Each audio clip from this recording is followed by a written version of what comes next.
자체가 배임이라고 볼 수는 없다. 다만 유동규가 김만배하고 협의하는 과정에서 손해를 끼칠 위험이 있었기 때문에 그 부분이 배임이라고 명확하게 일단은 인정하고 있습니다. 위원님께서 말씀하신 것처럼 지난번에 말씀하신 것처럼 7,880억의 이익을 민간에게 몰아줬다든가 이런 부분들은 다 사실이 아니고, 네, 사실이 아닙니다. 예. 그리고 여기 의원님들 다 아시겠지만 법인 설립 자본금과 투자금의 개념에 대해서 정확히 알고 계시겠지만 그럼에도 불구하고 마치 법인 설립 자본금을 투자금인 것처럼 호도하여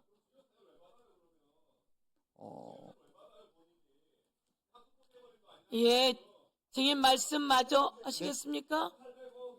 그만. 그건 어쨌든 네, 네, 이 정도 하겠습니다. 속기합니다.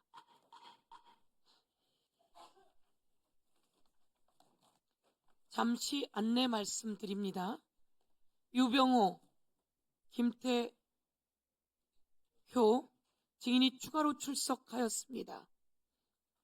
국회에서의 증언 감정 등에 관한 법률에 따라 증인 선서를 받은 후 유병호, 김태효 증인을 포함하여 질의를 계속하도록 하겠습니다.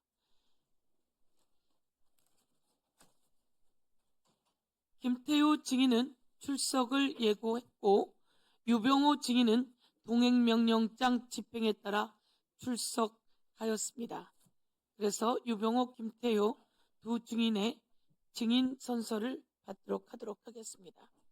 그러면 선서를 받기 앞서 선서의 취지, 처벌 규정, 선서 방법 등을 안내합니다. 선서를 받는 이유가 국회가 국정조사를 실시함에 있어 증인으로부터 양심에 따라 숨김과 보탬이 없이 사실 그대로 증언하겠다는 서약을 받기 위한 것입니다. 만약 증인이 정당한 이유 없이 선서나 증언을 거부하거나 증언을 함에 있어 국회의 권위를 훼손하거나 위증을 하는 경우에는 국회에서의 증언 감정 등에 관한 법률 제15조에 따라 고발될 수 있음을 알려드립니다. 다음은 선서 방법을 말씀드립니다. 증인을 대표하여 김태효 증인은 발언대로 나오시고 오른손을 들고 선서를 해주시고 선서가 끝나면 선서문을 위원장에게 직접 제출해 주시기 바랍니다. 다른 증인께서는 그 자리에 일어나셔서 오른손을 들어주시면 되겠습니다. 그러면 김태효 증인은 증인을 대표하여 선서해 주시기 바랍니다. 선서. 본인은 국회가 대한민국 헌법 제61조, 국회법 제127조 및 국정감사 및 조사에 관한 법률에 근거하여 실시하는 국정조사와 관련하여 윤석열 정권 정치검찰 조작기소 의혹 사건 진상규명 국정조사 특별위원회에서 증언을 함에 있어서 국회에서의 증언, 감정 등에 관한 법률 제7조 및 제8조의 규정에 의해 양심에 따라 숨김과 보탬이 없이 사실 그대로 말하고 만일 진술의 거짓이 있으면 위증의 벌을 받기로 맹서합니다. 2026년 4월 21일 김태효.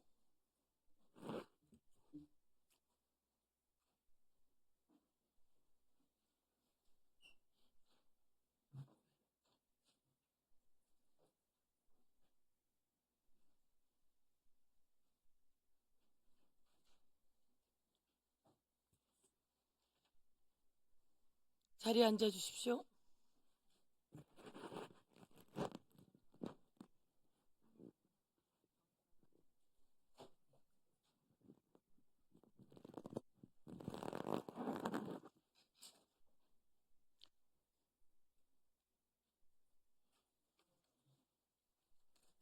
그러면 오전에 이어 주질의를 이어가도록 하겠습니다.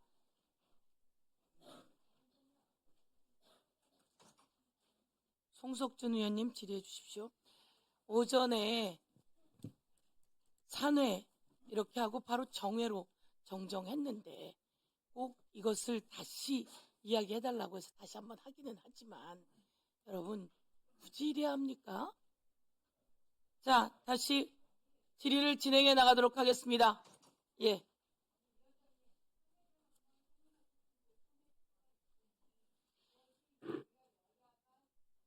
바로 정회로 정정했습니다, 위원님.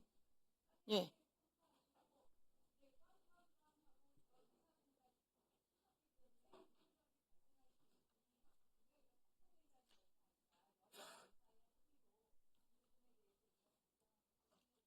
예.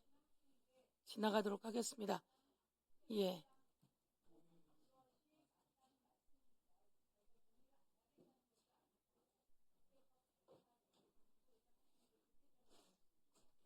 아까 다 정회로 정정은 했고요. 자, 예. 질의 들어가도록 하겠습니다. 예.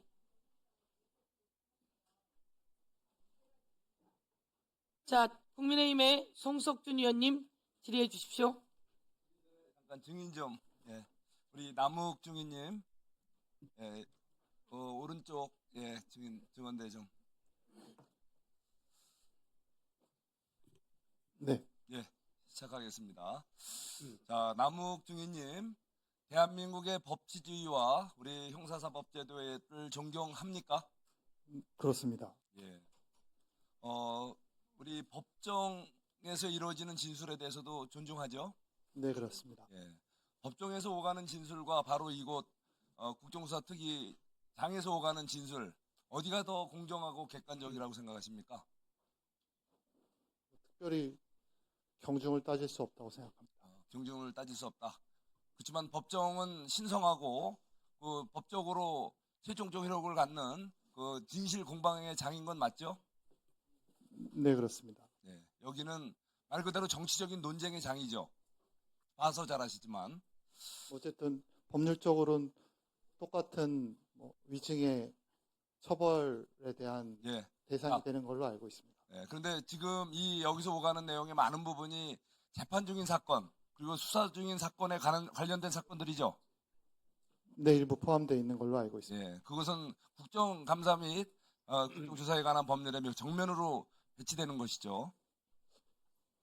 그것까지는 제가 잘 예, 모르겠습니다. 얘기하기 곤란하실 거예요. 자, 증인님은 대장동 사건의 핵심 관계자죠. 네, 예, 내용도 잘 알고 네, 그렇죠. 본인이 설계에 깊이 관여했습니까? 그렇지는 않습니다. 그러면 누가 핵심적으로 설계했습니까? 민간에서는 정영학 회계사님이 대부분 구조를 많이 만드신 걸로 그렇게 저는 알고 있습니다. 정영학 그분 증인으로 불러야겠네요. 그죠? 그래야 진상이 밝혀지겠죠. 부르신 걸로 알고 있습니다. 예. 그다음에 공공부문에선 누가 제일 잘 알아요? 기본적으로 실무자인 유동규 본부장께서 예. 잘 알고 계시리라고 생각하고 그렇게 생각합니다. 예. 그럼 그 두 분을 불러야겠네요. 증인으로. 본인보다 훨씬 잘 아니까. 제가 답변 드릴 내용은 아닌 것 같습니다. 예. 근데 그분들보다 더 잘 안다고 하는 분이 계세요. 잠깐 좀 틀어주시겠어요? 자, 본인이 스스로 이 대장동 설계는 내가 했다라고 밝히신 분이 있어요. 저 화면에 저분 기억나시죠? 네, 저분이 누구죠? 당시 이재명 시장님이십니다. 예, 저게 도지사 시절 아마 대통령 후보 되시고 나서 모습일 거예요. 네, 예, 본인이 시장 때 있던 일인데 본인이 자신 있게 대선 후보가 되고 도지사가 돼서 저렇게 자신 있게 이 설계는 제가 한 겁니다 이랬었어요. 유동규 실무자라고 그랬잖아요. 그죠? 저게 제가 네. 조작된 AI로 만든 조작 화면이 아니고요. 저게 바로 2021년에 당시 당사자께서 국민들 앞에 또 국회 소통관에서 밝히신 내용이에요. 알고 본인도 있습니다. 정확히는 모르신다고 그러지만 자세한 건 잘 아실 거예요. 그죠? 그 내용은 다 알고 있고 예.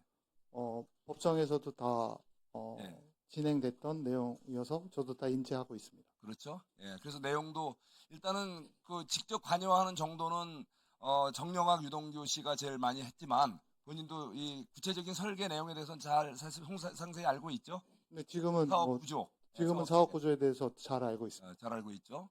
예. 그래서 다시 한번 온 국민들과 함께 공유해 주시죠. 바로 이 대장동 이 사건의 핵심 설계자는 바로 이재명 현 대통령이다. 그건 뭐 우리가 어거지로 주장하는 게 아니에요. 자, 그럼 한번 내용 한번 또 설계 한번 좀 볼까요? 여기 보면은 뭐 내용 전문가시니까 잘 알겠지만 성남의 뜰이라는 이 페이퍼 컴퍼니를 만들죠. 그래서 성남 도시개발공사의 모든 권한을 비참가적 우선주로 모두 성남의 뜰 페이퍼 컴퍼니에 맡기죠. 그리고 실질적으로 대장동 사건을 주도하는 핵심 주체는 화천대유 아닙니까? 시행사는 그렇습니다.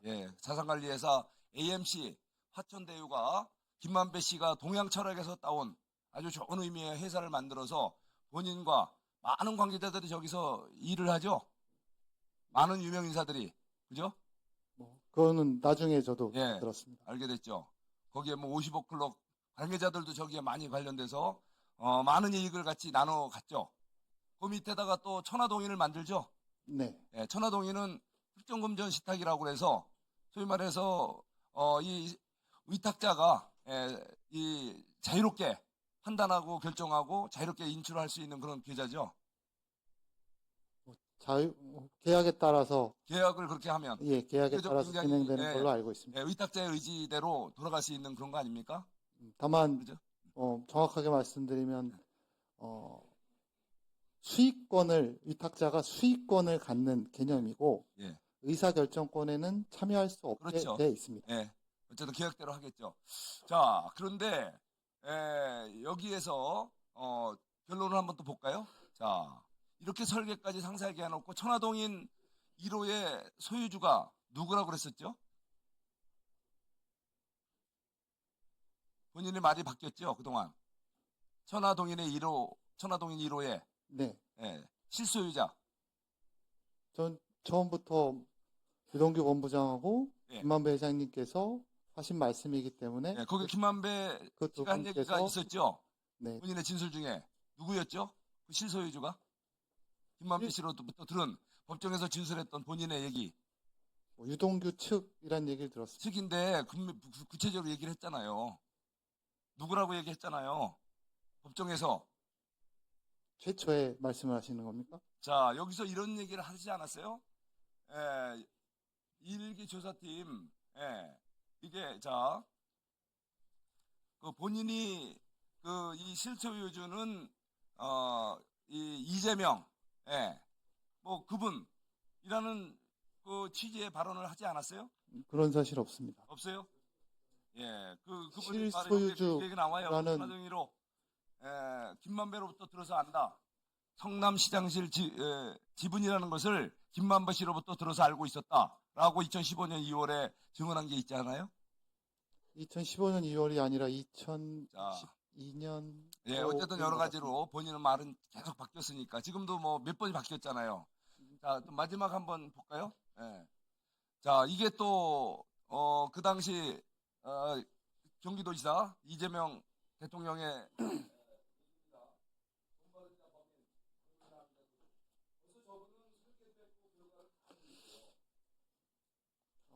제가 계속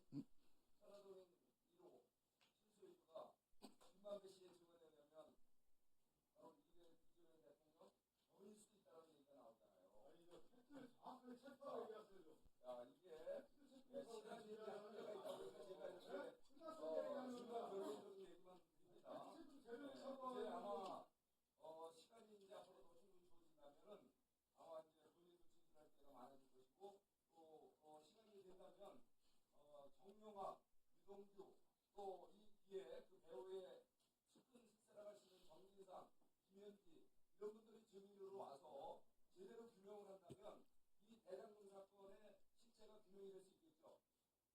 네, 제가 계속 말씀드리지만 대장동 사건의 구조는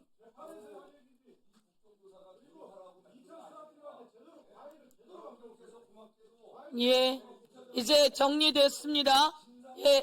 남욱 증인 하고 싶은 얘기가 있습니까? 송석준 의원 이제 질의 끝났으니까 다음 말씀 이어서 들으세요.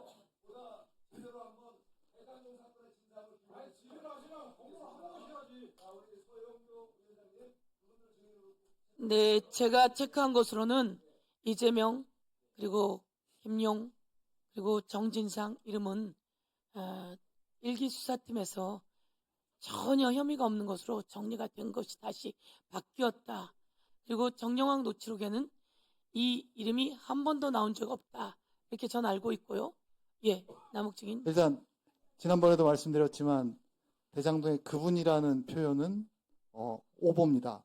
일부 언론사의 오보인 게 확인이 됐고, 그 다음에 확정이익과 관련하여 이재명 시장님께서 그런 방침을 정하신 거에 대해서는 본인도 인정하셨지만 1심 재판 판결문을 읽어보시면 확정이익 자체가 배임이라고 볼 수는 없다.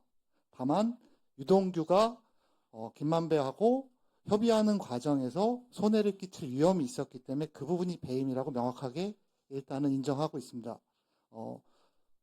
위원님께서 말씀하신 것처럼 지난번에 말씀하신 것처럼 7,880억의 이익을 민간에게 몰아줬다든가 이런 부분들은 다 사실이 아니고, 네, 사실이 아닙니다. 예. 그리고 여기 의원님들 다 아시겠지만 법인 설립 자본금과 투자금의 개념에 대해서 정확히 알고 계시겠지만, 그럼에도 불구하고 마치 법인 설립 자본금을 투자금인 것처럼 이제 호도하여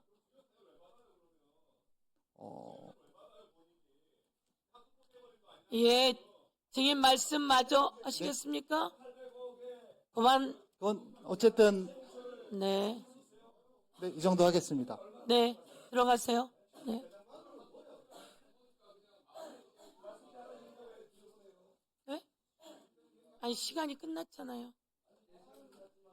아니, 그러니까 여러분, 그분이라고 하는 내용은 아예 없었던 내용이고, 정권이 바뀌었다고 해서 대통령 후보였던 사람을 정적을 제거하려고 했던 윤석열 정권의 정치검찰들의 만행을 규명하는 자리입니다.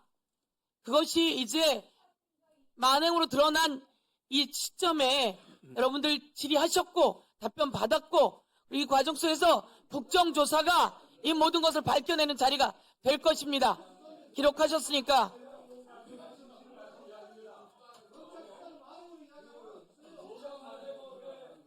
여러분, 그분이라고 하는 얘기가 있었습니까? 이게 오보입니까? 검찰이 작정하고 내보낸 거 아닙니까? 언론이 작정하고 쓴 거 아닙니까? 자, 다음은 더불어민주당의 양분남 의원님 질의해 주십시오. 네. 네. 증인 양분남 강백신 의원님 증인 나오세요. 질의해 주십시오. 강백신 증인 나오세요.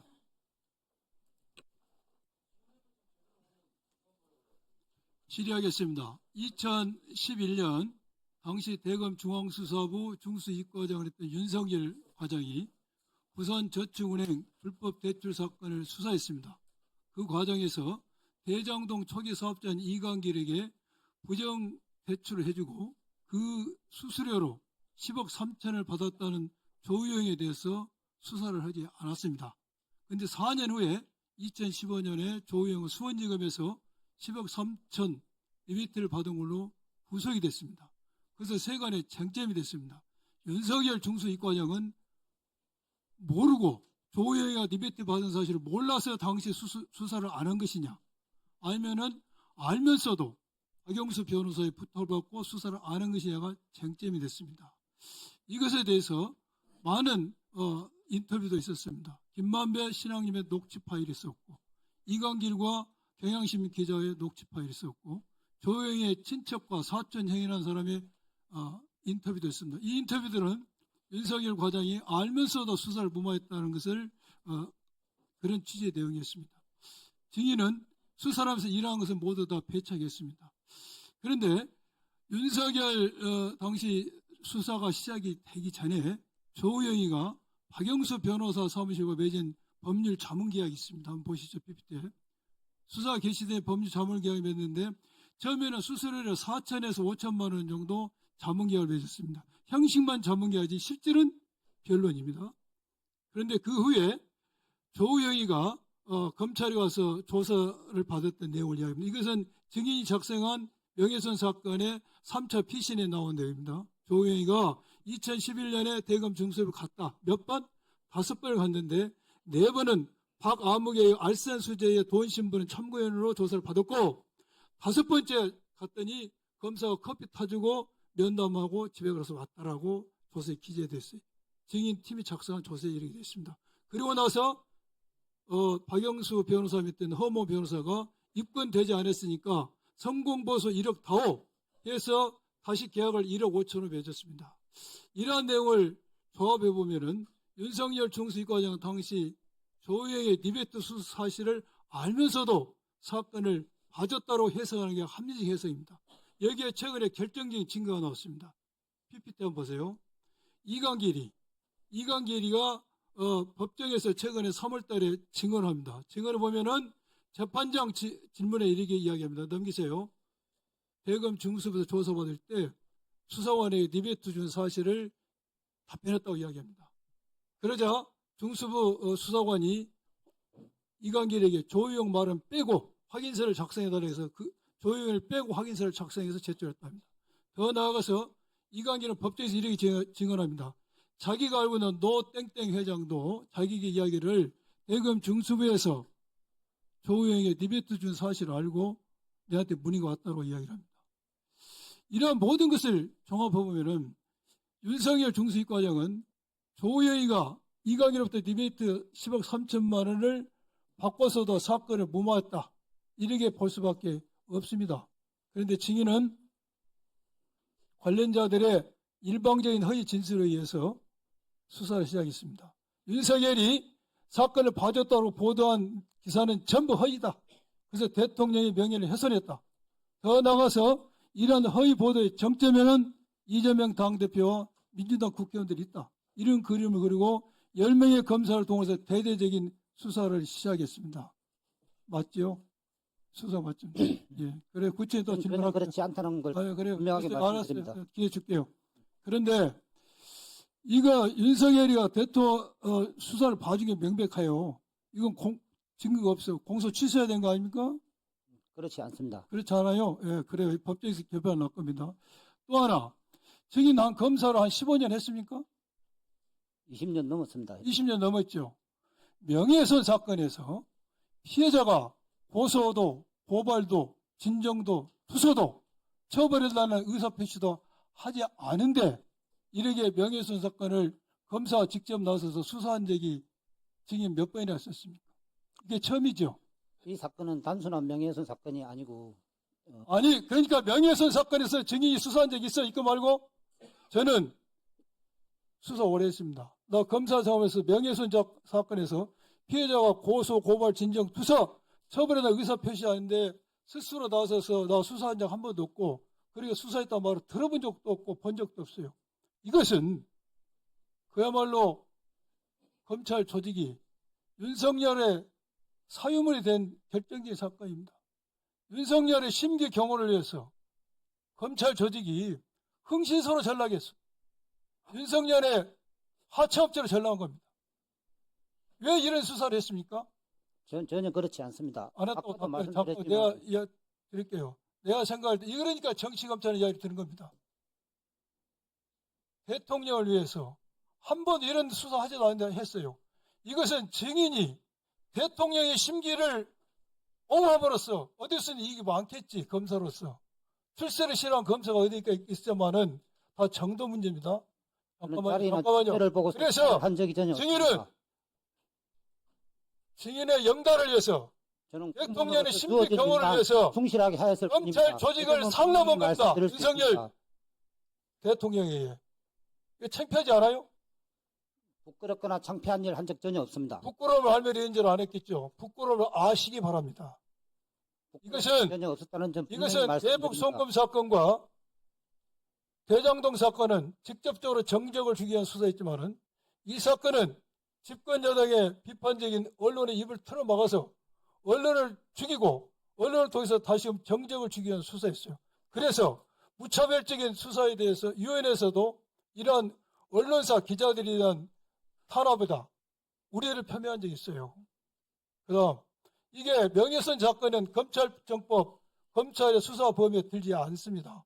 그런데 증인들은 이것을 관련 사건에서 수사를 했어요. 아주 궤변이죠. 이러한 윤석열의 사건을 봐줬다는 언론 보도는 3개의 트랙이 이루어집니다.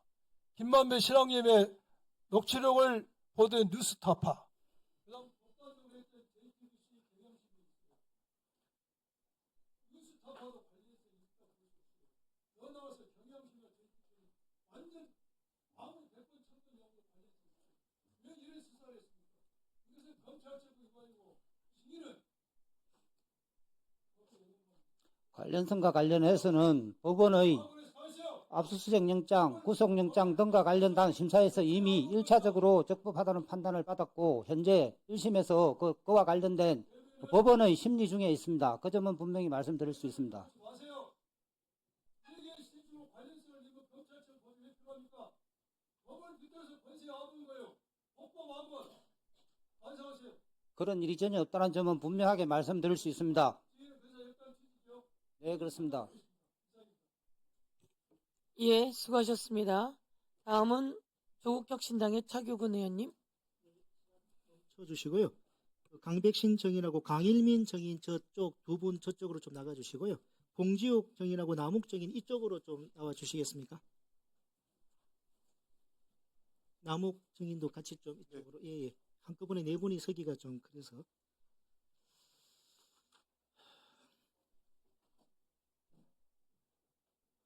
예, 마이크도 하나씩 좀, 예, 준비를 해 주시죠. 예, 예. 마이크 좀 준비해 주세요. 잠깐 기다렸다 하세요. 네. 네네.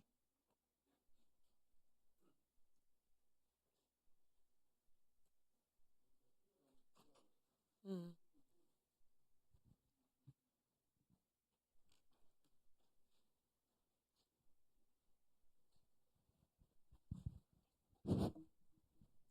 네, 저 강백신 정인. 네, 정인은 대장동 사건, 윤석열 명예훼손 사건 이 수사하셨는데, 범죄 수사가 필요하다고 해서 형사소송법이나 검찰청법 무시하고 수사하면 안 되죠. 당연히 적법 절차를 지켜서 수사를 하였습니다. 무시하면 안 되죠. 네. 자, 정인 대장동 사건, 윤석열 명예훼손 사건 수사하면서 내 편, 네 편 가리지 않고 엄정하게 수사하셨습니까? 주어진 증거와 법리에 따라서 객관적이고 공정하게 수사를 진행하였습니다. 내 편, 네 편 가리지 않고 수사하셨습니까? 네 편 가리고 그런 개념은 없습니다. 수사할 때. 내 편이라도 엄정하게 수사하셨다. 헌법과 그렇습니까? 법률에 따라서 원칙에 따라 수사했습니다. 한번 봅시다. 내 편, 네 편 가리지 않고 엄정하게 수사했는지. 자, 아까 존경하는 양문남 의원님 질의에서 정인이 이 사건 특수하다 이런 말씀을 하셨는데 명예훼손 사건 정인 20년 검사 생활 하시면서 간단하게 대답해 주십시오. 당사자의 명예훼손 피해자 처벌 의사 확인하지 않고 기소한 적 한 번이라도 있습니까? 이 사건 말고. 정확하게 기억은 안 나지만 명예훼손 사건의 경우에는 반환사 불별죄이기 때문에 처벌 여사 확인 안 된 경우에도 기소되는 사례가 종종 있는 걸로 알고 있습니다. 정인이 그렇게 했냐 안 했냐 그런 적 있냐고 물어보는 거잖아요. 정인이. 제가 처리한 사건 중에도 그런 없죠? 사건이 있을 이 수도 사건 말고는 있습니다. 없잖아요. 안 그래도 일 많아 죽겠는데 처벌 의사 묻지도 않고 고생해서 기소해가지고 나중에 공소기각 우려했는데 그렇게 할 검사가 어디 있어요? 됐어요. 사건을 수사하다 보면 됐어요. 자, 강일민 검사, 강일민 정인. 네. 2015년도에 수원지검에서 우리 남욱 정인을 변호사법 위반으로 구속 기소하셨죠? 네, 맞습니다. 1심에서 무죄 났죠? 네, 그렇습니다. 근데 2심 첫 번째 공판기일이 2016년 1월 27일입니다.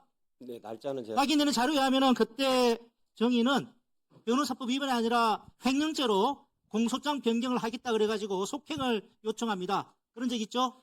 제가 직접 항소심에 들어가지 않았습니다.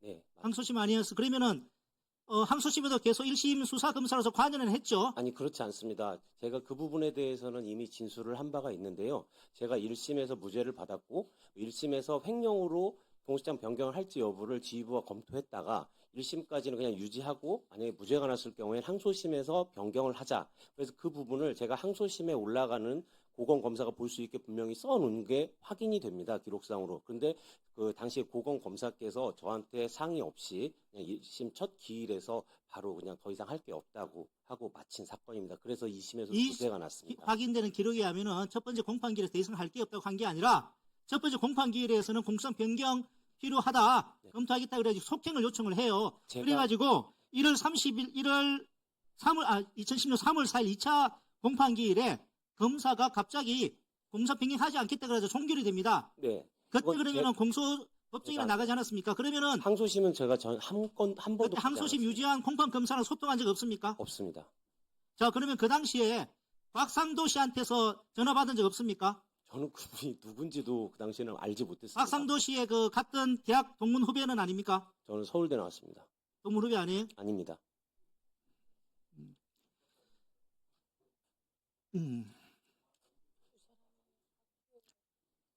그러면은 1심에서는 그러면 네.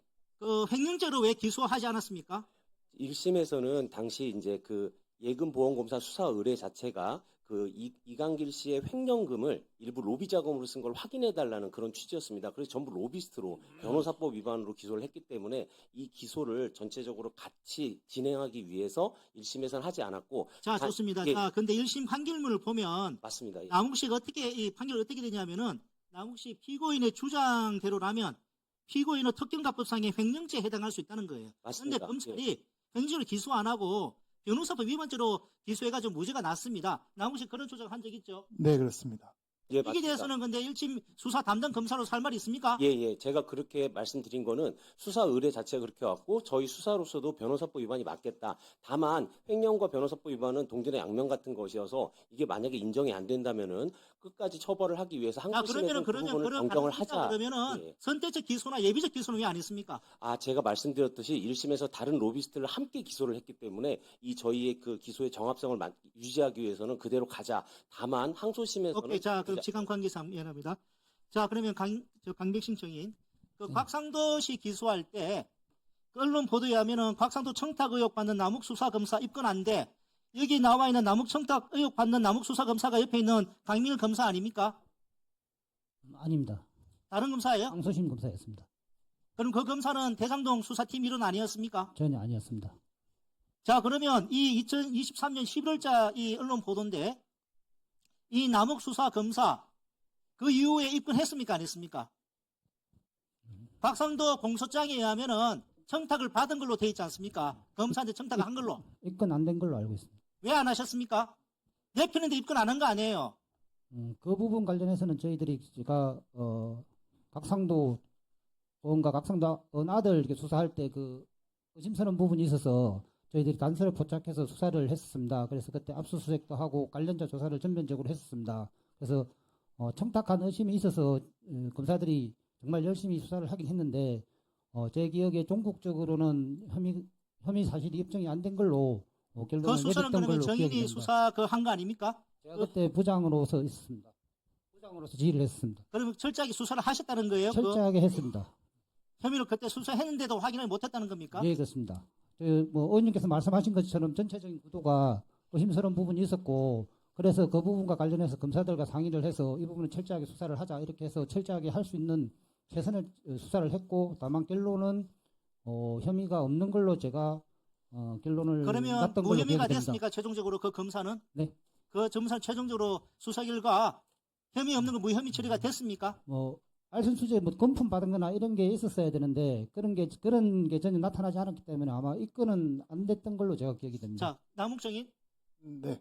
그 1심에서 이제 그 변호사법 위반 무죄 받은 이후에 2심의 공판에서 네. 횡령죄로 이제 검사가 공소장에 변경할 움직임이 보여가지고 네. 급히 김만배 씨 통해 가지고 박상도 도움을 받아가지고 공소장 변경이 안 된 그런 사실이 뉴스타파 보도에 나오는데 그 사실은 맞긴 맞는 거죠. 사실은 맞습니다. 그래서 나중에 5천만 원 곽상도 씨한테 준 거 아니에요? 김만배 씨가. 그렇죠? 예, 맞습니다. 우리 그 봉지욱 정인 이거 관련해서 취재한 내용이라 뭐 말하고 싶은 내용이 있으면 말씀해 보세요. 네, 일단 강백신 검사와 강일민 검사가 지금 거짓말을 하거나 말을 하지 않는 방법으로 사건의 본질을 흐리고 있는데요. 일단 2015년에 수원지검에서 정영학, 남욱 그리고 조우영을 수사하는데요. 당시에 정영학 회계사의 휴대전화와 녹음기를 수원지검에서 압수합니다. 근데 그 녹음기 안에는 지금 2012년도부터 2014년까지 이 대장동 업자들의 대화, 뇌물 상납이나 유동규와 남욱 씨의 대화 이런 것들이 녹음 파일이 담겨 있었어요. 압수를 했는데 수사를 안 하고 정영학을 기소를 안 했습니다. 그게 강일민 검사예요. 강일민 검사고 그 이후에 지금 아까 지금 강배신 검사는 무슨 거짓말을 하고 있냐면 그렇다면 곽상도를 수사무마로 기소를 하지 말았어야죠. 곽상도에 대해서 추가 공소장에 보면 그 곽상도를 통해서 김만배와 곽상도를 통해서 남욱의 공소장 변경을 못하게 수사무마 로비를 했고 그게 성공해서 나중에 남욱 변호사가 곽상도에게 정치자금 5천만 원을 줬다. 본인이 쓴 공소장에 그렇게 돼 있어요. 근데 그 검사는 죄가 없다면 곽상도는 왜 기소합니까? 그리고 강일민 검사 같은 경우에도 강백신 검사 수사팀에서 수사를 했습니다. 조서 썼죠. 자기들이 다 조서 내고 2심도 마찬가지로 항소심 공판검사 고검검사가 공소장 변경하면 그건 형식적인 거죠. 형식적인 거죠. 그거는 기소한 검사 1심에서 기소와 공판을 동시에 담당한 강일민 검사의 뜻이고 여기서 제가 취재한 바로는 강일민 검사의 위에 부장검사가 있습니다. 그 부장검사에게 곽상도가 청탁을 했고 부장검사의 지시를 받고 공소장 변경이 안 됐고 결과적으로 수사무마가 성공됐다는 점 그리고 무엇보다 정영학 녹음 파일을 수원지검에서 2015년에 수사를 제대로 했다면 대장동 사업자들은 그때 끝났습니다. 2015년 3월에 사업자로 선정이 됐는데 그 해 그냥 그 사업은 끝날 수밖에 없었던 거예요. 결국에 2011년 대검중수부, 2012년에 서울중앙지검, 그리고 경기 분당경찰서, 그리고 2014년 경기지방경찰청 이렇게까지 4번의 수사무마를 김만배를 통해서 계속해서 한 사실이 정영학 녹음 파일에 다 있었고 수원지검에 다 있었어요. 근데 제가 보도를 하니까 우리가 압수수색을 한 건 맞는데 녹음 파일은 없었다라고 주장을 합니다.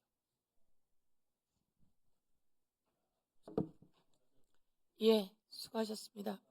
제 말씀을 좀 추가로 예, 이따가 또 질의하시면 답변 주시고요. 나중에 답변이 꼭 필요하다고 하면 시간을 드리도록 하겠습니다. 네. 예, 그 질의하실 때 또 받으시고요. 나중에 안 되면 다시 시간 드리겠습니다. 예. 다음은 더불어민주당의 이건태 의원님 질의해 주십시오. 예, 부천시 병 출신 이건태 의원입니다. 김규현 증인, 앉아 계십시오. 그 서해 피격 사건 관련 검찰과 국가정보원 감사원이 얼마나 군사작전처럼 움직였는지 결과를 한번 보겠습니다. 예. 22년 6월 17일 날 감사원이 감사를 착수하고 6월 20일 날 국정원이 이어서 감찰에 착수합니다. 근데 공교롭게도 이 감사와 감찰 착수에 다 검사들이 관여되어 있어요. 7월 6일 날 국정원 박지원 전 원장에 대해서 국정원이 고발을 하는데 7월 5일 그 전날 윤석열 대통령이 보고가 됐고 윤석열 대통령이 고발 지시를 했던 거죠. 그리고 10월 13일 날 감사원이 중간 결과를 발표하고 12월 9일 날 검찰이 1차로 서운, 김홍희 두 분을 기소합니다. 그리고 12월 29일 날 2차로 박지원, 소욱, 노은채 이 세 분을 기소를 합니다.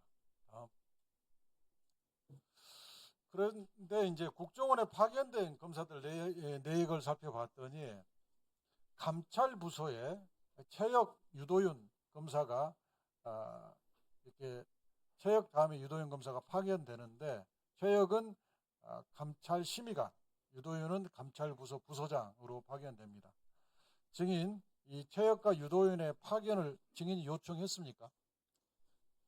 지난번에 아까도 말씀드렸습니다만은 저희 국정원과 감찰은 짧게 얘기하세요. 과거부터 이렇게 파견 요청했습니까? 안 했습니까? 그거 물었는데 대답을 길게 합니까? 검찰 인사와 맞물려서 한 것으로 저는 됐습니다. 하고 있습니다. 다음, 이 문건이 최역 또 이창현 전 수사관, 유도윤 검사가 근무했을 때 작성된 해당 부서에서 작성된 문건입니다. 분홍색 부분이 서해 피격 사건 관련 최역 검사가 소속된 감찰부서에서 작성한 문건이고 노란색이 이창현 전 수사관이 있었던 현황된 TF에서 작성한 문건이고 파란색 부분이 유도윤 검사가 근무할 때 감찰부서에서 작성한 문건입니다. 이 문건은 증인이 보고를 받았습니까? 제가 모든 그 감찰 했습니다. 받았느냐 안 받아 대답하시란 말이에요. 보고를 다 받는 건 아닙니다. 안 받았어요? 그러니까 이 뭐 보고 받은 것도 있을 것이고 또 됐습니다. 그렇지 않은 것도 있을 거예요. 자, 이 중에 서해 피격 사건 중에 서해 공무원 피살 사건 관련 조사 상황 및 향후 계획 이걸 잠시 살펴볼 거고요. 이창현 전 수사관이 관여한 걸 보인 현황 DNTF 후속 조치 보고를 한번 살펴보겠습니다. 노은채 전 국정원 기소실장님. 네. 이 서해 공무원 피살 사건 관련 조사 상황 및 향후 계획 문건 이게 22년 7월 5일 날 작성된 건데요. 이게 그 대통령한테 보고했다는 그 문건입니다. 여기 보면 보고서 정보 삭제 부분과 관련해서는 이렇게 기재가 되어 있어요. 박지원 첩보 배포 중단, 첩보 활용 보고서 삭제 지시에 따라 첩보 관련 보고 일체 삭제 이렇게 되어 있는데 이 보고서 문헌에 의하더라도 박지원 전 국정원장이 첩보 배포를 중단한다. 첩보를 활용한 보고서 삭제를 지시했다. 이렇게 되어 있어요. 그러니까 첩보 자체 삭제가 아니라는 거예요. 제가 한번 예를 들어보겠습니다. 저희 국회에도 국회 내부망과 인터넷망이 있는데 인터넷망에 제가 들어가서 텔레그램 단체 카톡방에 제가 어떤 정보를 기재해놨어요. 근데 이 정보를 회수하고 싶어요. 회수할 수 있는 방법은 그 텔레망에 기재해놓은 정보를 삭제하는 방법밖에 없잖아요.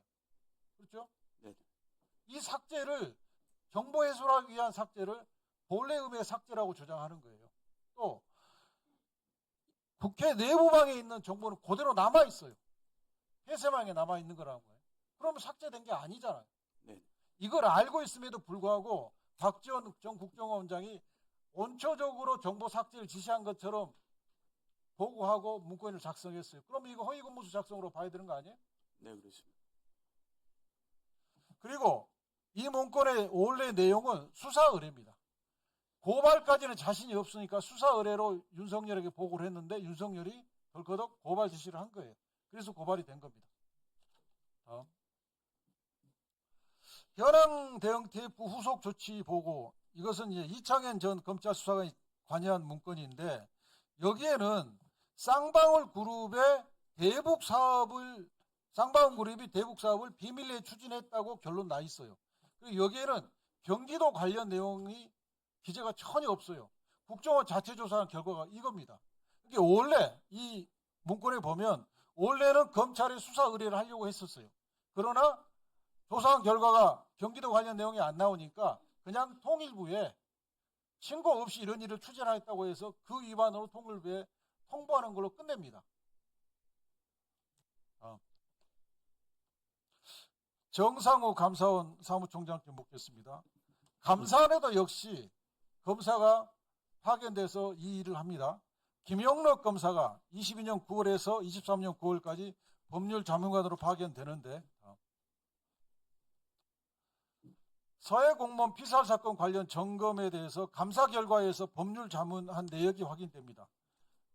22년 10월 7일 날 접수돼서 김영록 검사가 22년 10월 11일 날 결재를 하는데 감사원이 이틀 뒤인 10월 13일 날 중간 결과를 발표하고 그 중간 결과 내용이 20명에 대해서 검찰에 수사 의뢰하는 내용입니다. 그러면 이 서해 공무원 피살 사건 관련 점검 중간 결과 발표에 김영록 검사가 법률 자문 결재를 했다는 겁니다. 내부에서 이걸 확인하셨습니까? 저는 처음 듣습니다. 근데 통상적으로 저희가 이제 범죄 혐의가 인정이 돼야 되기 때문에 이 파견 나온 검사의 그 절차를 거치도록 하고 있습니다. 아, 이게 감사원에서 받은 내용인데. 아니 그러니까요. 요즘은 이제 파견받고 있지 않는데 그 당시에 파견 나온 검사가 범죄 요건이 성립하는지를 검토를 해서 그 다음에 이제 그 수사 요청을 하거나 뭐 고발을 하거나 그런 절차를 진행하고 있습니다. 그러면 10월 11일 날 결재를 김영록 검사가 했고 이틀 뒤에 중간 결과 발표해서 20년 검사에 수사를 했으면 이건 김영록 검사의 관여가 있다고 봐야죠. 네, 그 판단이 있습니다. 예. 네, 이건재 의원님 수고하셨고요. 다음은 국민의힘 신동욱 의원 질의해 주시기 바랍니다. 정상훈 총장님 이어서 좀 몇 가지 질문 좀 드릴게요. 그 저는 참 이 국정조사에 대해서 정말 많은 안타까움을 가지고 있는 게 우리 정사무총장님은 이 정권 들어서 사무총장이 되셨으니까 어떤 마음을 가지고 있는지 모르겠지만 감사원 사무총장은 지금 감사원 많은 감사관들, 감사원 직원들을 통솔하는 위치에 있잖아요. 근데 민주당이 주장하는 걸 보면 멀쩡했던 사람들이 갑자기 윤석열 정부가 들어서니까 악마로 변했다. 이런 겁니다. 검찰도 마찬가지예요. 멀쩡하게 수사 잘하고 하던 검찰들이 갑자기 윤석열 정부가 들어서니까 악마가 돼서 그 조사받는 사람들 인권 침해하고 이렇게 해서 지금 전부 조작 기소했다. 이제 이런 주장을 지금 하는 거예요. 근데 제가 지난번에 나오셨을 때 비교적 객관적으로 말씀을 하시는 얘기를 들었어요. 이제 그 진상조사 TF에서 나온 것이 아까 얘기하는 것처럼 그렇게 인권 침해와 이런 것들을 우리 감사원 감사관들이 그렇게 자행한 걸로 결론을 내렸습니까? 정확하게 좀 얘기를 해주세요. 아까 무슨 아이 그 출산 4개월인 친구가 밤늦게까지 조사받고 이런 거를 이제 인권 침해라고 표현을 하는데 그게 정상적인 감사원 감사의 선을 넘어가는 인권 침해적 요소가 있는 부분이 있습니까, 분명히? 어쨌든 객관적으로 볼 때 인권 침해적 요소가 있다고 봐서 저희도 TF에서 그런 사항들을 적시를 했습니다. 이제 인권 침해적, 그 다음에 강압감사 여부는 당사자가 판단해야 될 문제이지만 객관적으로 볼 때 예를 들면 심야 조사를 했다라든지 25차례 알겠습니다. 예. 만약에 그런 부분이 감사원 예규에 어긋난다면 조치해 주시면 되고요. 예.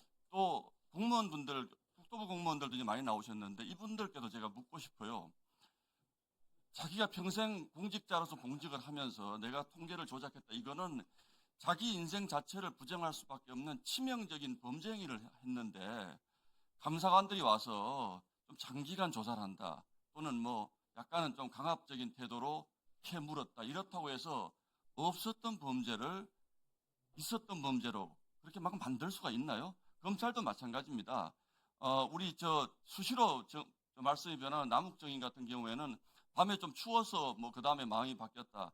자녀들 사진을 보고 내가 마음이 바뀌었다. 이렇게 말씀을 하시는 것 같은데 저는 제가 그 입장으로 돌아가더라도 내가 죄를 짓지 않았는데 예를 들어서 독방에 2박 3일 정도 있었다고 하더라도 그거 잘못되지 않았다고 말씀드리는 것 아닙니다. 전부 지금 인권의 문제로 지금 몰아가잖아요. 이게 지금 70년대 안기부 지하방에서 무슨 조사받는 사람들도 아닌데 그렇지 않습니까? 우리 감사관들이 통상적으로 공무원들 감사하잖아요. 그러면 감사 당하는 분들은 되게 약간 압박을 느끼는 건 사실이죠. 그렇지 않습니까? 감사원 무섭다는 공무원 저는 굉장히 많이 들었습니다. 근데 그 감사 방식이 윤석열 정부 때 감사 방식과 그 전 정부의 감사 방식과 지금의 감사 방식이 획기적으로 달라졌습니까? 윤석열 정부 때 우리 감사관들은 악마들이었습니까, 전부? 지금 네 하고 그러시는데 누가? 박선원 의원님이시죠? 예상했습니다. 자신 있게 대답하실 수 있어요? 갑자기 악마가 됩니까? 정권이 바뀌면? 그럼 이번에 정권 또 바뀌면 이재명 정부의 감사관들 저희가 악마로 만들어도 되겠습니까? 제가 그 질문 드리고요. 됐습니다. 답변 안 들어도 되고요. 제가 오늘 아침 기사를 하나 보니까요. 이런 제목의 기사가 나옵니다. 법정으로 번진 진술회유 후 폭풍. 너도 나도 조사기소 항변. 여러분들이 아주 싫어하는 곽상도 전 의원도 남욱이가 진술이 자꾸 바뀌니까 나도 죄 인정할 수 없다. 이렇게 지금 나오고 있고요. 또 김성태 전 회장도 국정조사 결과를 판결에 고려해달라 이렇게 지금 주장을 하고 있습니다. 지금 민주당 의원님들요. 우리가 보기에는 범죄를 저지른 사람들을 양심수 또는 인권수로 지금 만들어 놔가지고 이분들의 주장이 지금 금과 옥조처럼 판결문에 반영을 하게 지금 되어 있습니다. 여러분들, 저는 대한민국이 그렇게 허약한 나라라고 생각하지 않습니다. 질문할 게 많아 좀 넘어갈게요. 윤성현 전 국장님입니까? 청장님 좀 잠깐만 좀 나와주세요. 시간 좀 멈춰주세요. 제 앞으로 윤성현 증인 좀 참고인인가요? 좀 나와주세요. 저는요. 서해 공무원 피살 사건의 본질은 박지원 전 원장님의 자료 삭제 이게 아니라고 봅니다. 그 부분은 잘못된 부분이 있으면 바르게 잡으면 돼요. 이거는 대한민국의 공무원이 서해 바다를 떠돌다가 북한군의 총을 맞고 불에 타서 죽은 사건입니다. 대한민국 국민이 북한군이 쏜 화염 방사기에 불에 타서 죽은 적이 6.25 이후에 있었습니까? 없었습니다. 없었다고 보는 거죠. 예.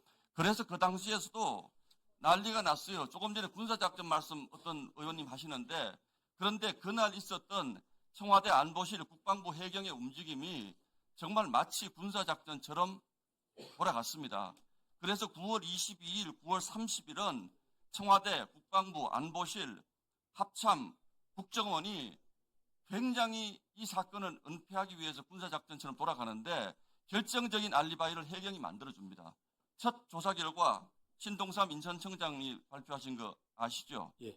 이분이 퇴직 얼마 안 남아서 마음의 부담을 느껴서 자진월북 가능성을 배제할 수 없다고 하는데, 자, 3차 발표 때 윤석열 정인이 결정적으로 무슨 말씀을 하시냐면, 왜 이게 문제가 됐냐 다시 한번 말씀을 드리면요. 그 당시 정황과 모든 상황을 봤을 때 자진월북이라고 볼 수 없다라는 것이 여론의 대세였습니다.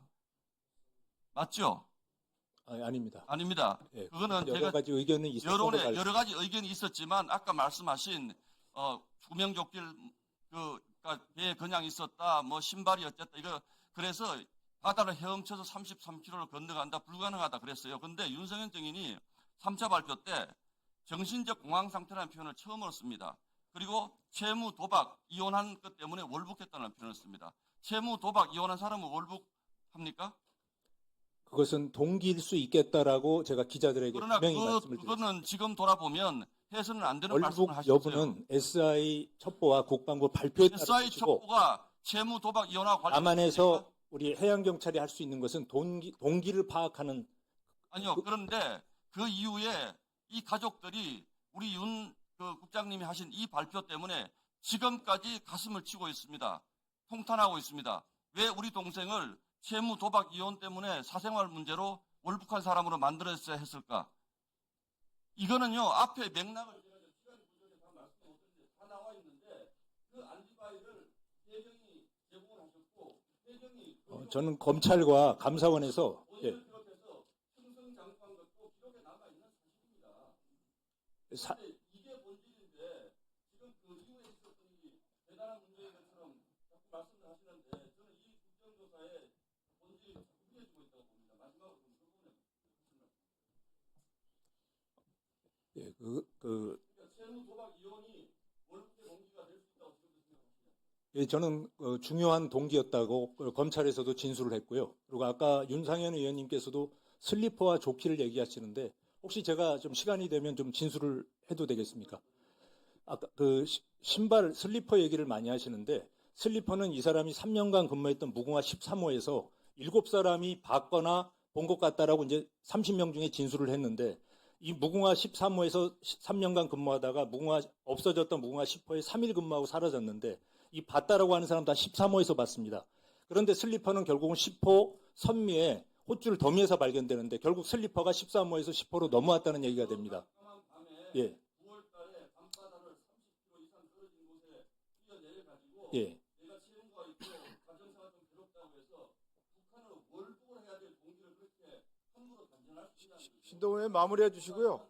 신동훈 조사에서는 그렇게 볼 만한 정황이 없다는 게 나왔기 네. 때문에 저는 신동훈 마무리해 주시고 증인 얘기 듣고 마무리하겠습니다. 네. 네, 뭐 증인 하실 말씀 하세요. 예, 저희들은 제가 당시 수사국장으로서 발표를 2번 했었는데 청와대나 안보실과의 저와의 그런 것들에 대해서 조사도 많이 받았습니다만 저는 전화 한 통화 한 적이 없었고, 당시에 해경이 기자 백브리핑 때도 제가 3차례 4차례 답변을 드렸습니다만 해경이 월북이다 아니다라고 판단할 수 있는 그 자료나 근거는 국방부가 제공한 SI에 근거한 것입니다. 그리고 해경이 맡았던 것은 인천 해경이 일부를 했고 본청에서 또 일부 수사를 진행한 부분이 있는데 그것을 모아가지고 하나의 근거와 동기로 저희들이 제시를 했던 겁니다. 네, 마무리하시죠. 예. 네. 해경은 바다를 잘 아시잖아요. 예. 9월에 밤바다를 33km를 헤엄쳐가서 예. 월북을 할 수도 있다라고. 그것은 누구도 단정은 할 수 없고 이랬을 가능성이 있다라고 국민들 의혹에 대해서 수사기관으로서 설명을 보충적으로 한 것입니다. 네, 마무리해 주세요. 예. 다음은 더불어민주당의 이용우 의원 질의해 주시기 바랍니다. 예, 시간 멈춰 주시고요. 이시원 증인 이쪽으로 좀 나와주세요.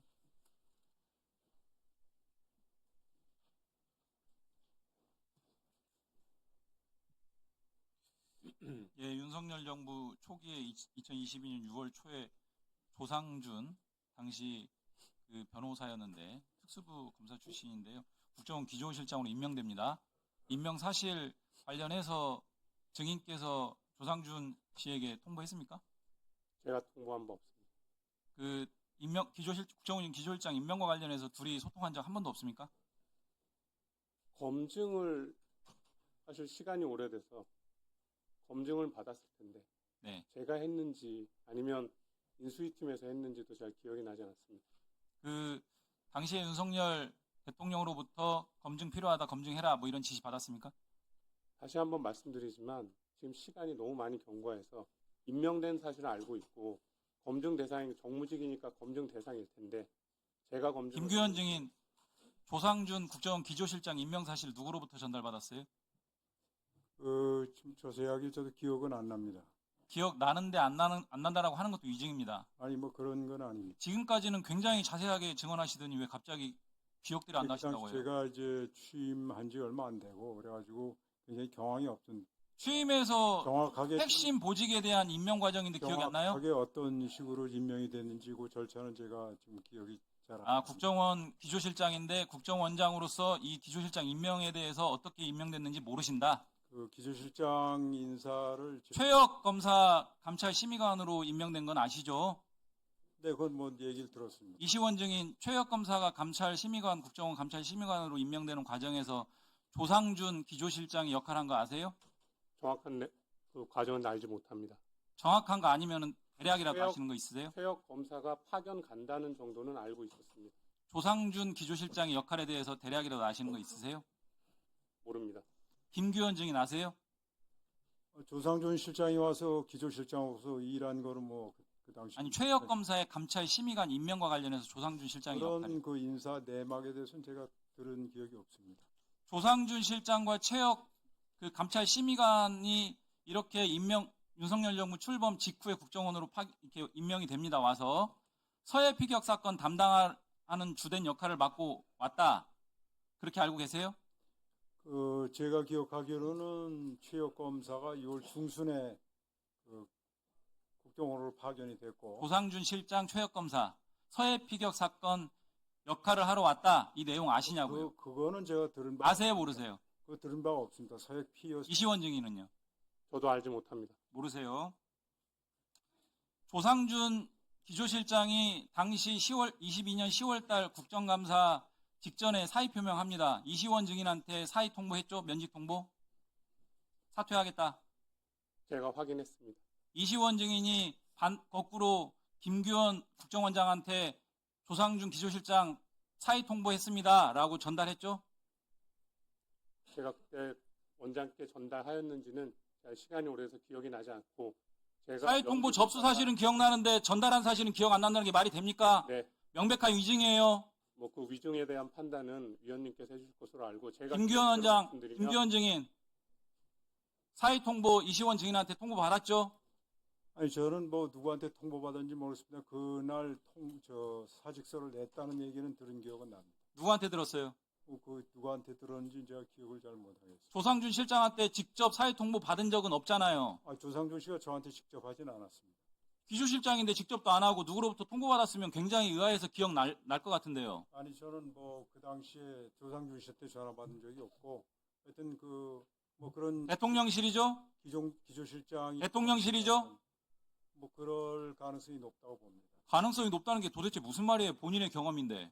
아니 그러니까 그런 것을 저한테 이시원 증인 기억납니까? 국정원장한테 통보한 거? 제가 조상준 그 당시 기조실장의 의원 면직 의사를 확인했기 때문에 만약 제가 말씀드렸다면 제가 말씀드렸을 가능성이 높다고 생각합니다. 하지만 윤석열 정확하게 기억이 나지 않는 건 윤석열 당시 기억에 대통령한테 부합하지 보고했어요? 않습니다. 네? 윤석열 당시 대통령한테 보고했어요? 보고 드린 것으로 기억합니다. 보고했더니 뭐래요? 면직 처리를 준비하라고 하셨던 것 같습니다. 자, 김규현 증인, 당시에 조상준 실장이 서해 피격 관련해서 면직 의사를 밝혔다 이렇게 볼 수 있습니까? 저는 뭐 조상준 기획실장이 서해 피격 사건과 관련해서 면직 사유 알고 계세요? 처음 들었습니다. 면직 사유 알고 계세요? 그 당시 면직 사유는 서해 피격하고는 뭐 그런 면직 사유 뭐예요, 그러면? 그런 적이 없습니다. 뭐예요? 그거는 제가 뭐 그 면직 사유를 이 자리에서 말씀드리는 건 적절치 않습니다. 증언 거부입니다. 형사처벌 대상이니까 답변하세요. 증인 거부가 아니고 그거는 뭐 개인적인 신상에 관한 문제이기 때문에 그거 정당한 이유가 안 됩니다. 증언 거부예요. 답변하세요. 신상에 관한 문제가 왜 증인 거부입니까? 본인이 신상에 관한 문제. 자, 증언 거부죄로 고발당합니다. 이시원 증인, 면직 사유가 뭐예요? 면직 사유는 의원 면직입니다. 그러니까요. 본인의 어떤 뜻에 의하여 면직 중이 구체적으로 들은 바 없어요? 본인에 대해서 그 사유를 저한테 설명한 바는 없고. 없습니까? 알았습니다. 네. 자, 시간 멈춰주시고요. 윤성현 증인 나오세요. 이시원 증인 들어가시면 됩니다. 이쪽으로 이쪽으로 와주세요. 자, 시간이 없어서 짧게 답변해주세요.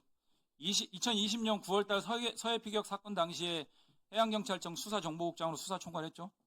예, 그렇습니다. 그해 9월 29일 날 중간 수사 결과도 발표했습니다. 예. 월북으로 판단된다라는 취지였죠? 예. 당시 월북의 판단 근거는 충분히 있었다라고 자신하시는 거고요. 예, 마찬가지입니다. 예. 현재 법원 1심 판결도 그와 같은 맥락입니다. 알고 계세요? 예, 자세히 읽어봤습니다. 번복 입장, 소위 2022년에 6월 16일 날 번복 입장 발표를 해경에서 합니다. 예. 인천 해경 서장 박상춘이 당시 해경 서장으로서 발표를 합니다. 알고 계시죠? 예. 박상춘 당시 해경 서장과 통화한 내용 알고 있으시죠? 예, 작년 국정감사에서 제가 진술했습니다. 본청에서 인천 해경세 발표를 하라고 한다. 새로운 증거는 없다. 청장 지시를 거역할 수 없다. 이런 취지의 예. 내용을 당시 번복 입장 발표한 박상춘 인천 해경서장으로부터 들었다는 거죠. 통화를 했었습니다. 추가적으로 들은 사실 있으면 말씀해 주세요. 제가 그 통화했던 내용은 6월 16일 번복 하루 전인 6월 15일. 잠시만요. 마지막에 한번 얘기해 주시고요. 그대로 서서 잠깐만요. 예. 시간 멈춰주시고 정봉원 증인 앞으로 나와주세요.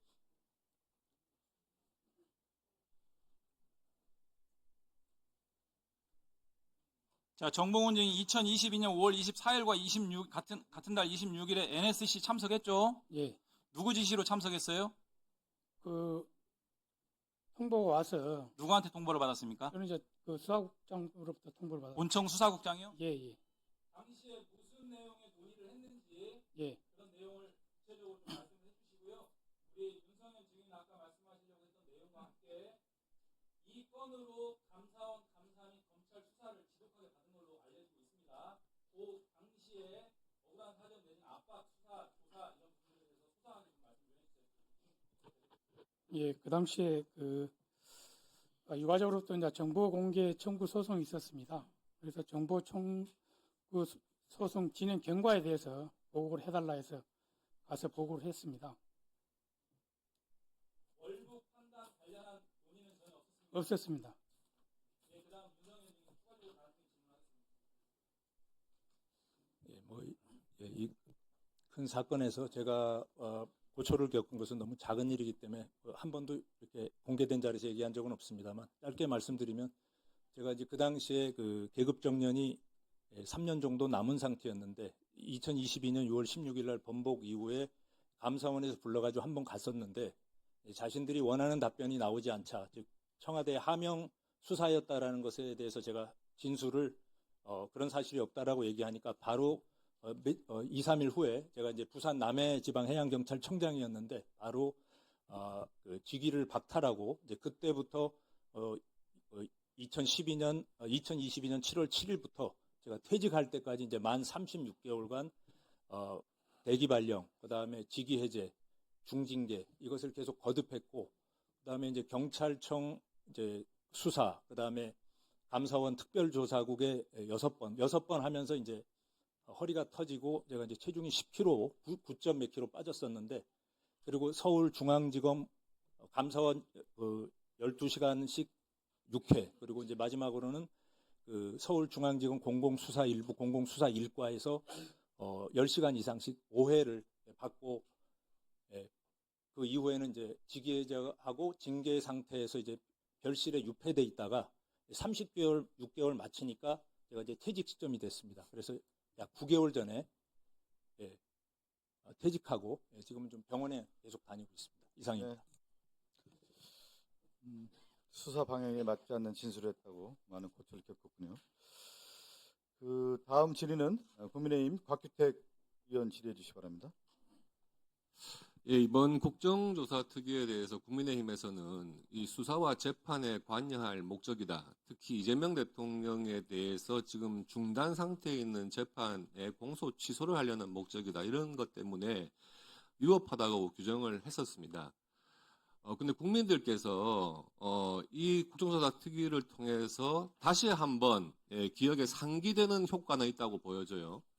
이재명 대통령이 5개의 재판, 12개의 혐의로 재판을 받아야 되는 상황인데 재판이 중지돼 있었지 그게 뭐였더라 하는 것에 대해서는 명확한 기억 환기는 한 효과는 있다고 보여집니다. 특히 대북 송금 사건은 부지사였던 이화영이 7년 넘는 실형을 1심, 2심, 3심을 통해서 선고를 받고 확정이 됐습니다. 그러면 당시 경기도지사였던 이재명은 당연히 의문이 생기는 거죠. 대장동 사건 1심에서 대장동 일당들 4년에서 7년까지 형이 선고됐고 아주 국민적인 여론이 안 좋은 상황에서 항소 포기를 해버렸습니다. 근데 그때 대장동 사건의 설계자라고 하는 그분은 지금 재판 중지된 상태지. 김현지 중간에 변호사까지 교체시켜 버렸던 그 누님은 지금 뭐 하고 있지? 이런 거에 대한 저는 상기 효과는 있다고 보여져요. 오늘 말씀 이 주된 주제가 되고 있는 서해 공무원 피격 사건, 이것도 국민들께서 지금 잊혀질 뻔한 잊혀져가고 있는 사건인데 다시 한번 국민들께 이 사건이 왜 부당한 것인지, 왜 부당하게 처리가 됐는지, 왜 유가족들이 아직까지 한을 품고 있는지 이런 것에 대한 또 기억 환기 효과는 있다고 보여집니다. 원래 이 사건은 문재인 전 대통령이 책임을 져야 되는 사건입니다. 한번 보겠습니다. 지난번에 우리 기관 보고를 통해서 군에서 명확하게 정리한 내용이 있어요. 9월 21일 날 신고가 접수됩니다. 2020년. 그 다음 날 9월 22일 오후 3시 31분경에 군에서는 그 실종된 우리 공무원이 현재 북한 해역에 있다는 것을 확인을 합니다. 그리고 오후 5시경에 청와대와 국정원에까지 이 내용이 보고가 됩니다. 그런데 같은 날 밤 9시 40분에 해상에서 불타는 불빛이 관측이 되면서 감청한 첩보들을 확인해 보니까 북한군이 총으로 우리나라 공무원을 사살을 해가지고 소해를 했다는 거예요. 군에서 북한 해역에 있다고 알게 된 오후 3시 31분부터 사망한 21시 40분까지 6시간 동안에 과연 국가는 뭘 했느냐? 대통령은 뭘 했느냐? 국정원장, 안보실장 뭐 했느냐? 이게 이 서해 공무원 비역 사건의 핵심이죠. 이것은 지금 누구도 부인하지 못하는 사안입니다. 그런데 이게 그 당시부터 변질이 되기 시작해요. 9월 22일 날 그 공무원이 그런 처참한 북한군의 그 살해를 당한 다음에 24일경에 국방위원회 국회에서 긴급 현안 질의가 있었는데 그 무렵에 9월 24일 그 무렵에 첫 브리핑을 하면서 해경에서 월북 가능성을 언급을 합니다. 월북 가능성을. 근데 그때 발표자였던 신동삼 인천해양경찰서장만 해도 이 자진 월북 시도 가능성에 대해서 신중한 입장이었어요. 발표 내용을 보면. 그런데 그 다음에 9월 29일 날 해경의 중간 수사 결과가 발표할 때 그 발표하는 책임자가 바뀝니다. 지금 조금 전에 증인석에 나왔던 윤성현. 바뀌어요. 그러면서 뭐 급여 문제, 뭐 돈 빌린 문제 이런 걸로 해가지고 월북 시도했다고 발표를 해버리는 겁니다. 그 발표한 다음에 경무관으로 있다가 치안감으로 승진을 하고요. 남해 지방해양경찰청장에 임명이 돼요. 그 발표한 이후에. 우연이겠습니까, 이게? 그런 다음에 시간 잠시 멈춰주시고요.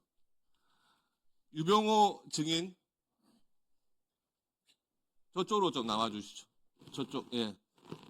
조금 전에 윤성현 증인 왼쪽으로 좀 나와주세요. PPT 한번 좀 띄워봐 주십시오. 문재인 정부 때 이거를 월북이라고 단정 짓는 바람에 그 당시에도 이미 국민적인 의구심이 들었어요.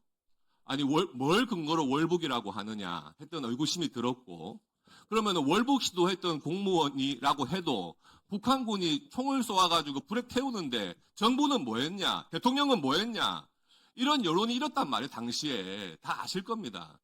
그래서 정권이 바뀌어가지고 윤석열 정부에서 다시 이 부분을 무엇을 근거로 월북 판단을 했느냐는 조사가 들어간 거죠. 당시의 첩보 내용을 보면은요, 북한군끼리 대화하는 중에 표류인가 월북인가 자기들끼리 묻고 답하는 거, 여기서 월북이란 단어가 2번 나온다는 거예요. 북한군들 사이의 대화에서. 그 첩보 내용에는 당시 고 이대준 씨의 목소리 자체는 수집이 안 된 것으로 파악이 됩니다. 북한군끼리 서로 이거 뭐지? 표류인가 월북인가?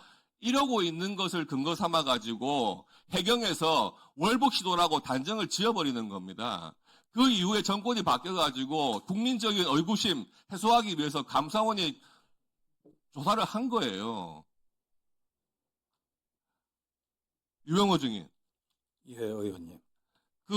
지금 당시에 감사해가지고 그 수사 의뢰한 것 때문에 또 이재명 정권 들어와가지고 뭐 TF 만들어가지고 당시의 감사가 잘못된 거다 이런 식으로 뒤집는 감사를 또 하지 않았습니까? 예? 그런데 결국 결론은 뭐냐 하면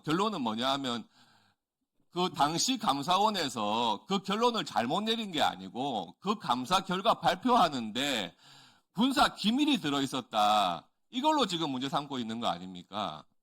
예, 그렇습니다. 거기 당초 2020년 9월부터 정부 측에서 분담과 발표할 때는 뭐 훨씬 더 상세하고 구체적으로 5만 거 다 발표했는데 그것도 군사기밀보호법에 저촉되기 어렵습니다. 그래서 감사원은 평어 한 2개 쓴 거 가지고 뭐 그런 걸로 알고 있습니다. TF 자체도 불법이고요.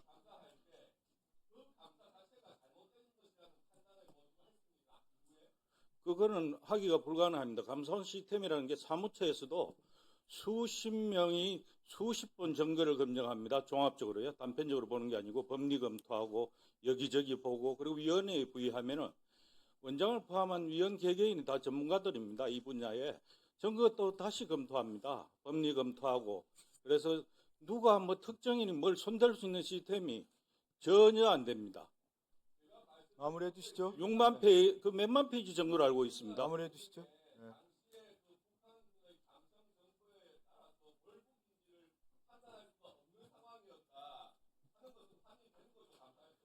증거 구성으로 볼 때 그 감사원에서는 적어도 감사원에서는 수사기관은 재판부는 그대로 저희가 존중해야 되고요.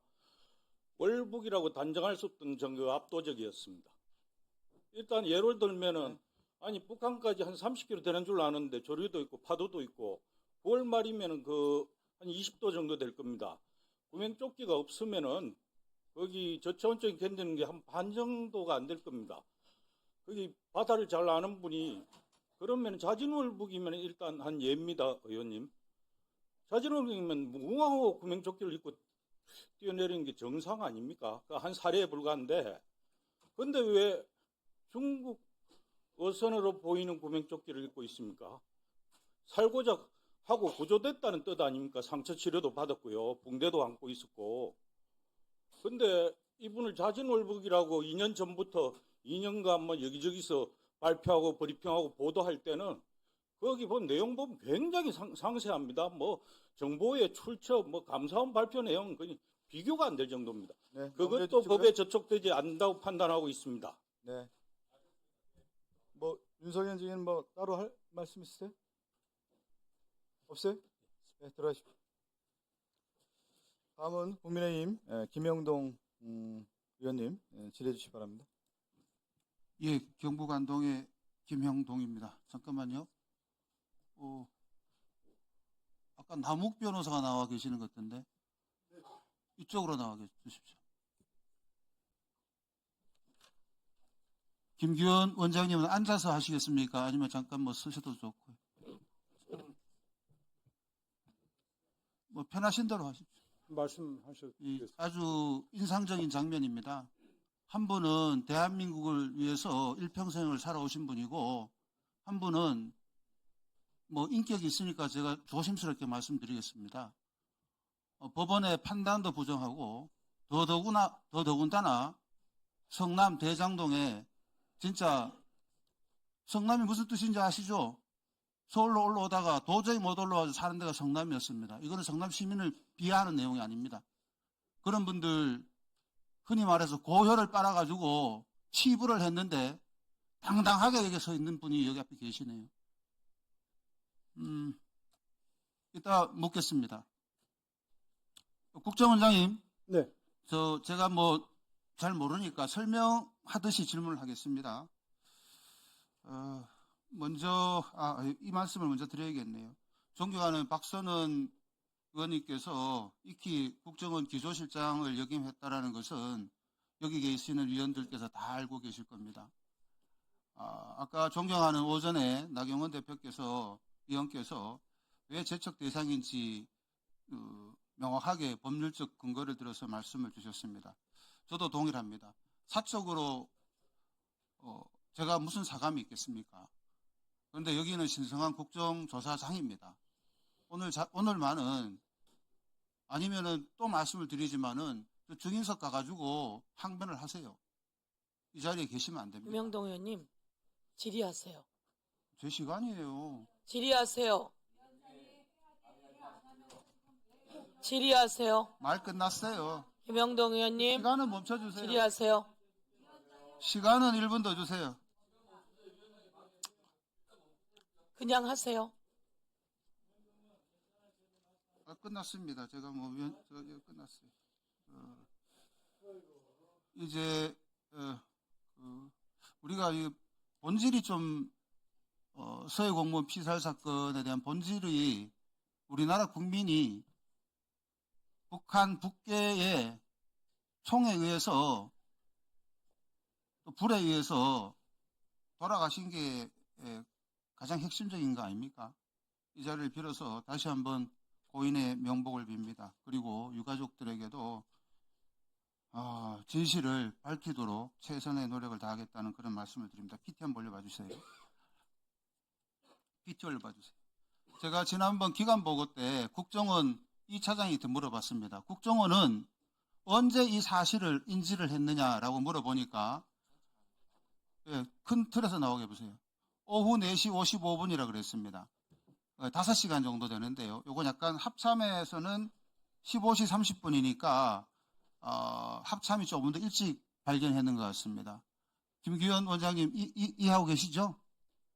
인지는 하고 계시죠? 이후에? 그 당시에 정확히 언제 국정원이 인지했는지 그건 제가 기억하지 못합니다. 예, 알겠습니다. 그런데 저게 답답한 게 그 당시 국정원에서 이른바 남북이 가장 하애로운 국면이었습니다. 물어봤으면 뒤에 있는데 그럼 국정원에서 북한하고 전통이라도 주고받았느냐 이 사실에 대해서 라고 물으니까 뭐라고 하냐 하면은 뭐 정부 차원에서 안보실 차원에서 한다라는 취지로 답을 하더라고요. 국가 시스템이 정보원 시스템이 국정원 시스템이 이런 사건이 일어났을 때 직접 북한하고 소통하거나 아니면 어떤 라인이나 루트를 통해서 서로 교신을 하거나 소통을 하게 됩니까? 이 사건이 발생할 당시에 국정원의 대북 통로 채널에서는 제가 말씀드리기 어렵습니다. 예, 알겠습니다. 그 당시 사건을 한번 넘겨봐 주세요. 이게 이대순 씨가 실종되고 아까 뭐 해경의 신고 접수, 그 다음에 합참 또는 국정원이 확인한 시간대별로 정리를 해봤는데요. 무려 40시간, 40시간 넘는 시간 동안에 대한민국은 사실상 대한민국 국민에 대해서 아무런 관심이 없었습니다. 그리고 북에 있다는 걸 인지했는데도 불구하고 그 짧은 시간, 짧게는 4, 5시간, 길게는 6, 7시간의 충분한 시간이 있었습니다. 그 남북이 이 시각에 분명히 어떤 교신이 있었을 것이다 라고 저는 짐작하고 추정하는데 국정원장님께서 확인한 바가 있습니까? 제가 당시에 국정원에서 있지 않았는데 그 당시 상황을 제가 겪지 않았기 때문에 의원님 질문에 정확히 답변드리기 어렵습니다. 이후에라도 확인되거나 보고받은 예는 없습니까? 뭐 그런 기억은 없습니다. 안타깝습니다.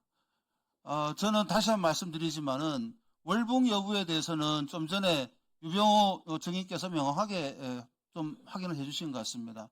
그보다 더 근본적인 것은 대한민국 국민이 북한 해역에서 떠도는데 이에 대해서 우리 정부가 인지하고 나서도 아무것도 안 했다라는 것이 이 비극의 핵심이 아닌가 그런 생각이 듭니다. 다음 페이지 한번 넘겨봐 주실래요? 이대준 씨 크게 안 됩니까 이거? 따님이 이렇게 적었어요.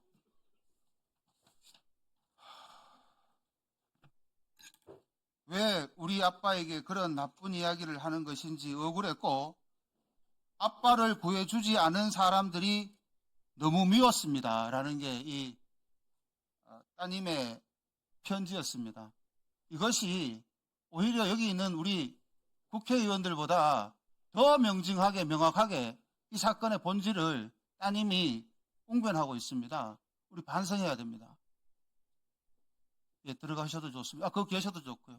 남욱 정인한테 하나만 확인하겠습니다. 아까 얼버무리시던데 천화동인 1호의 네. 실제 주인이 누구라고 생각하십니까? 명확하게 얘기해보세요. 전 잘 모릅니다. 그동안에 증인이 이와 관련돼서 언급한 예가 한 번도 없습니까? 그렇지 않습니다. 김만배 회장님께서 했다는 몇 번씩 말씀을 해오셨잖아요. 그죠? 몇 번 얘기한 적은 없습니다, 의원님. 한 번 한 번 누구 겁니까? 제가 김만배 회장님으로부터 이 시장 측 지분이다라는 얘기를 들은 다시 한번 바가 여쭤보겠습니다. 김만배 씨 겁니까? 이 시장님 측 겁니까? 지금은 김만배 씨 거라고 김만배 씨 정확하게 말씀하세요. 김만배 씨부터 들었을 때 그 지분은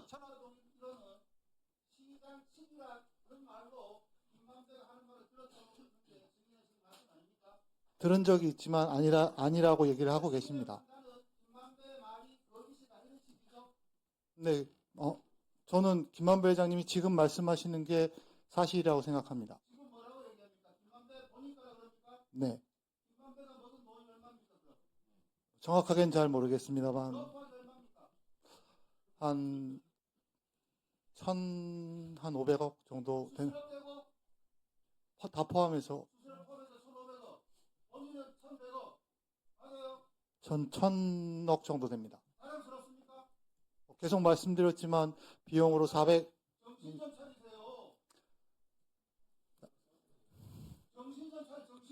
계속 말씀드리지만 개인적인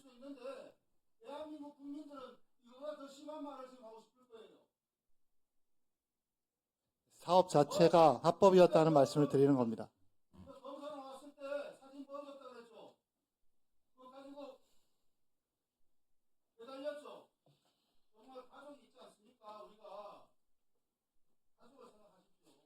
그래서 계속 말씀드리는 겁니다. 사업 자체는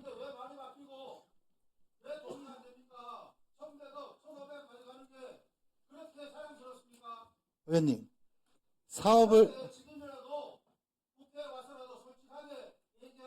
솔직하게 말씀드리고 있는 거고 의원님들께서 어떤 부분을 잘못 알고 계시거나 어떤 부분을 호도하고 계시기 때문에 제가 그 부분에 대해서 정확하게 말씀드리고 있는 겁니다. 이야기해 보세요. 예. 계속 말씀드리지만 아까 1,000억이라고 한 부분에 개인적인 대해서 일탈들이 있을 수 있습니다. 하지만 사업 지금은 김만배 회장님 네. 그래서 50%가 됐는데 의원님 자, 남욱 증인. 예. 그동안 2차 수사팀이 들어오면서 어떻든 진술이 바뀌어집니다. 그 과정 속에서 압박을 받았고 그리고 그 전까지는 아무 관계가 없던 사람들의 이야기가 나오기 시작하게 되었다. 이런 거죠? 맞습니다. 예. 예. 박성준 의원님. 박성준. 네네. 잠시만요. 아니, 멈춰주세요. 윤석열 정권 돼서 정적 이재명을 잡으려고 온갖 짓들을 한 것이 밝혀지고 있는 거예요. 지금 대통령 하나라 윤석열 정치검찰이 했던 나쁜 조작 수사와 조작 기소를 밝혀내고 있는 겁니다. 자, 박성준 의원님 질의해 주십시오.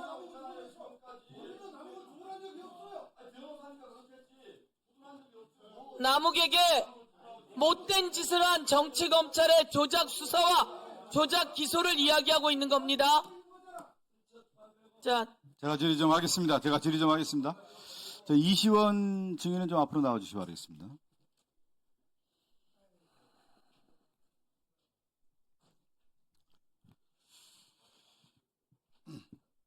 먼저 윤석열이 그렇게 좋아요? 좀 질의 좀 합시다. 질의 좀. 자. 네? 김기현 증인이 좀 먼저 질의를 하겠습니다. 네. 윤석열 정권은 이제 국정원장을 했지만 박근혜 정권에서는 외교안보 수석을 했고요. 네, 또 맞습니다. 국가안보실 1차장을 했죠. 예. 근데 이 경력을 보니까요. 세월호 관련 사건이 있을 때 네. 김기현 증인은 미국으로 도망을 갔었죠. 아닙니다. 아니에요? 그 당시 사건에 뭐냐면 가장 핵심이 중요하죠. 잠깐 들어보십시오. 세월호 보고 시각을 조작했다는 혐의 때문에 아마 수사 선상에 올라왔었는데 그 당시에 김기현 증인이 미국으로 도망갔고 그 다음에 인터폴 적색 수배를 받지 않았습니까? 그 미국으로 도망갔다는 표현은 제가 받아들일 수 없습니다. 그 아무튼 전에 인터폴 적색 수배를 받았죠. 그건 뭐 그게 2018년 7월에 체포됐고요. 제가 저는 김기현 증인이 공적인 생활을 하셨으면 이 정도 됐으면 윤석열 정권에서 국정원장을 안 받았어야 돼요. 여기서부터 비극이 있었다. 제가 좀 보고 있고요. 추후에 더 질의를 하겠습니다. 이시원 증인은 윤석열 정권에서 공직기강 비서관이었죠. 맞습니다. 그 이전에 검사 생활하면서 서울시 공무원 간첩 조작 사건의 당사자 아닙니까? 그 주임 검사였고 공판 그렇죠. 검사였고 이 유성 씨가 무죄가 나니까 간첩 혐의 무죄 나니까 유성을 또 보복 기소해서 외환거래법 위반으로 보석 기소해서 대법원에서는 검찰의 공소권 남용이라고 해서 첫 사례가 된 당사자 아니에요? 두 번째 기소에는 관여한 바 없습니다. 아무튼 이 조작 기소의 당사자가 국가의 공직기강을 맡는 비서관이 돼서 여전히 지금 조작 대상이 되고 있는 증인이 됐다라고 하는 게 저는 비극이라고 봐요. 이 두 분이. 조작의 당사자들이 과거 정권에서 현 정권에서 했던 분들이 권좌에 앉아가지고 지금까지 있었다라고 하는 것이 비극의 이다. 이게 비극이다. 제가 그 이시원 증인에게 좀 질의를 할게요. 국정원으로부터 보고받은 사안들이 좀 있습니까? 또 마이크 가까이 대시고요. 정확하게 답변하셔야 됩니다. 네, 필요한 사항들은 보고를 받습니다. 필요한 사항이 어떤 겁니까?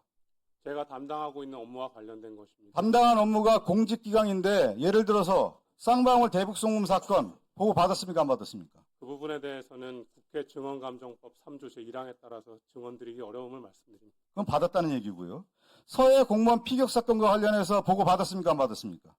동일한 취지로 증언드리기 어렵습니다. 그건 보고를 받았다는 거죠. 공직기강 비서관이 왜 국정원의 쌍방울 대북송금 사건, 서해 공무원 피격 사건 보고를 받습니까?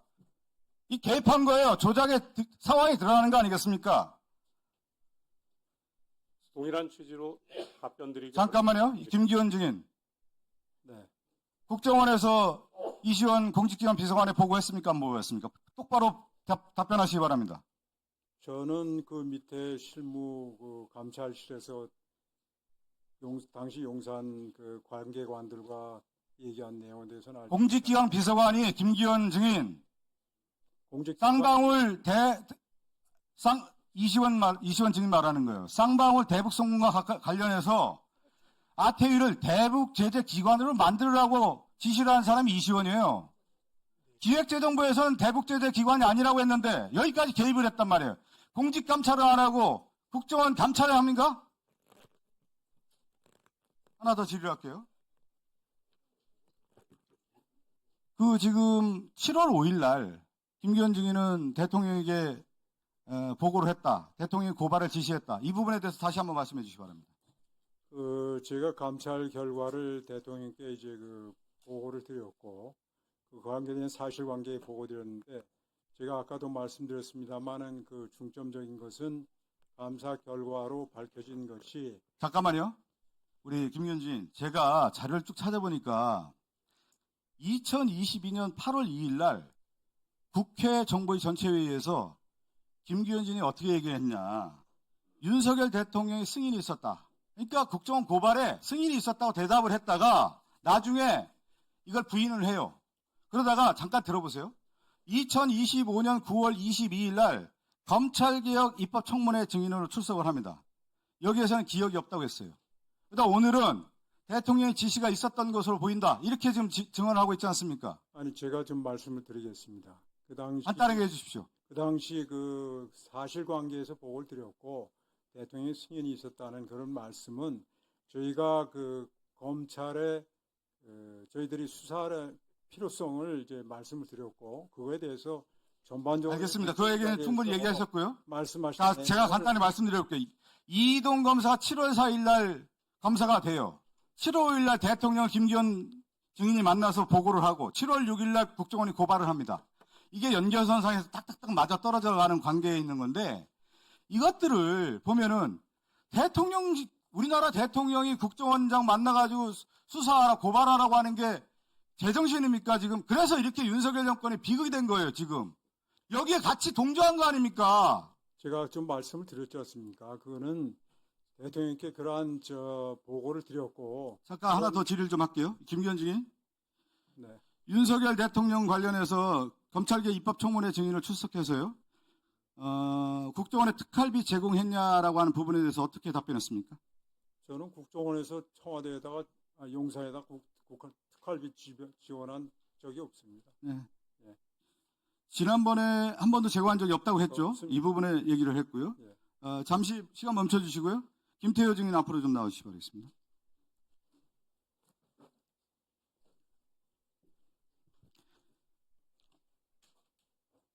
지금 제가 좀 살펴보고 있는데 국정원의 특활비 윤석열 대통령 당시에 김태효 안보실 차장에게 국정원 예산이 좀 제공됐다는 얘기가 있는데 이 부분에 대해서 말씀해 주십시오. 제공된 적이 없고 제 기억으로는 국정원에서 기획한 해외 영향력 사업이나 세미나 이런 거를 영수증을 다 증빙해서 국정원이 기획을 하면 그 세부 이행 사항을 같이 협조를 해서 했던 것으로 기억하고 있습니다. 관련 증언은 그렇게 했습니다. 네. 지금 국정원에서 제가 이시원 비서관에게 보고한 문건 이런 특활비 관련된 제가 자료 요청을 했기 때문에 이 자료가 들어오는 대로 다시 한번 네, 제가 질의를 특활비가 아닐 하겠습니다. 겁니다. 노은채 증인께 좀 드릴게요. 네. 시간 잠깐만 멈춰주십시오. 이 사건의 실체는 윤석열이 직접 지시를 해서 맥락을 보면 문재인 정권의 국가 안보라에 있었던 사람들을 정권 차원에서 제거하고자 하는 작업을 이어졌다. 이렇게밖에 볼 수가 없어요. 그것이 결국에는 이 사건이 이어졌고 문재인 정권에 있었던 안보라에 있는 사람들이 다 옥구를 치우고 수사받고 재판받는 그런 과정이 있었다. 이렇게 보는데 결국에는 그 칼날이 문재인 정권에 있었던 인사들에게 미친 거 아니냐, 수도공을 되는 거 아니에요? 어떻게 생각하세요? 네, 저도 그렇게 봅니다. 국정원에서 고발하고 또 검찰에서 수사가 개시됐을 때 사건을 은폐하기 위해서 국정원에서 SI 첩보와 보고서를 삭제했다고 되어 있습니다. 그리고 검찰에서는 25개 항목으로 해서 쪼개기 기소를 했습니다. 직위원 재판부에서 작년 12월 26일 날 1심에서 이 25개 혐의에 대해서 모두 무혐의 처분을 했습니다.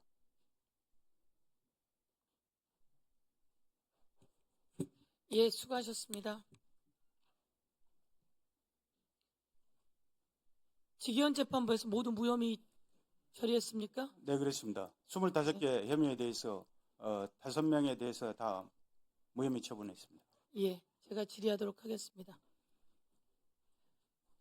노은채 증인께 묻겠습니다. 네, 25개 사건을 기소했어요, 검찰이. 그렇죠? 네네, 쪼개 네. 기소했습니다. 그리고 감사원 포렌직은 얼마나 받았습니까? 저는 그 당시에 퇴직을 한 이후였었고 검찰의 수사를 받고 있는 상황이기 때문에 감찰은 감사원에서는 국정원에 대해서 한 2달에 거쳐서 현지 감사를 했던 거로 그렇게 알고 있습니다. 감사원이 윤석열이 취임하고 난 이후에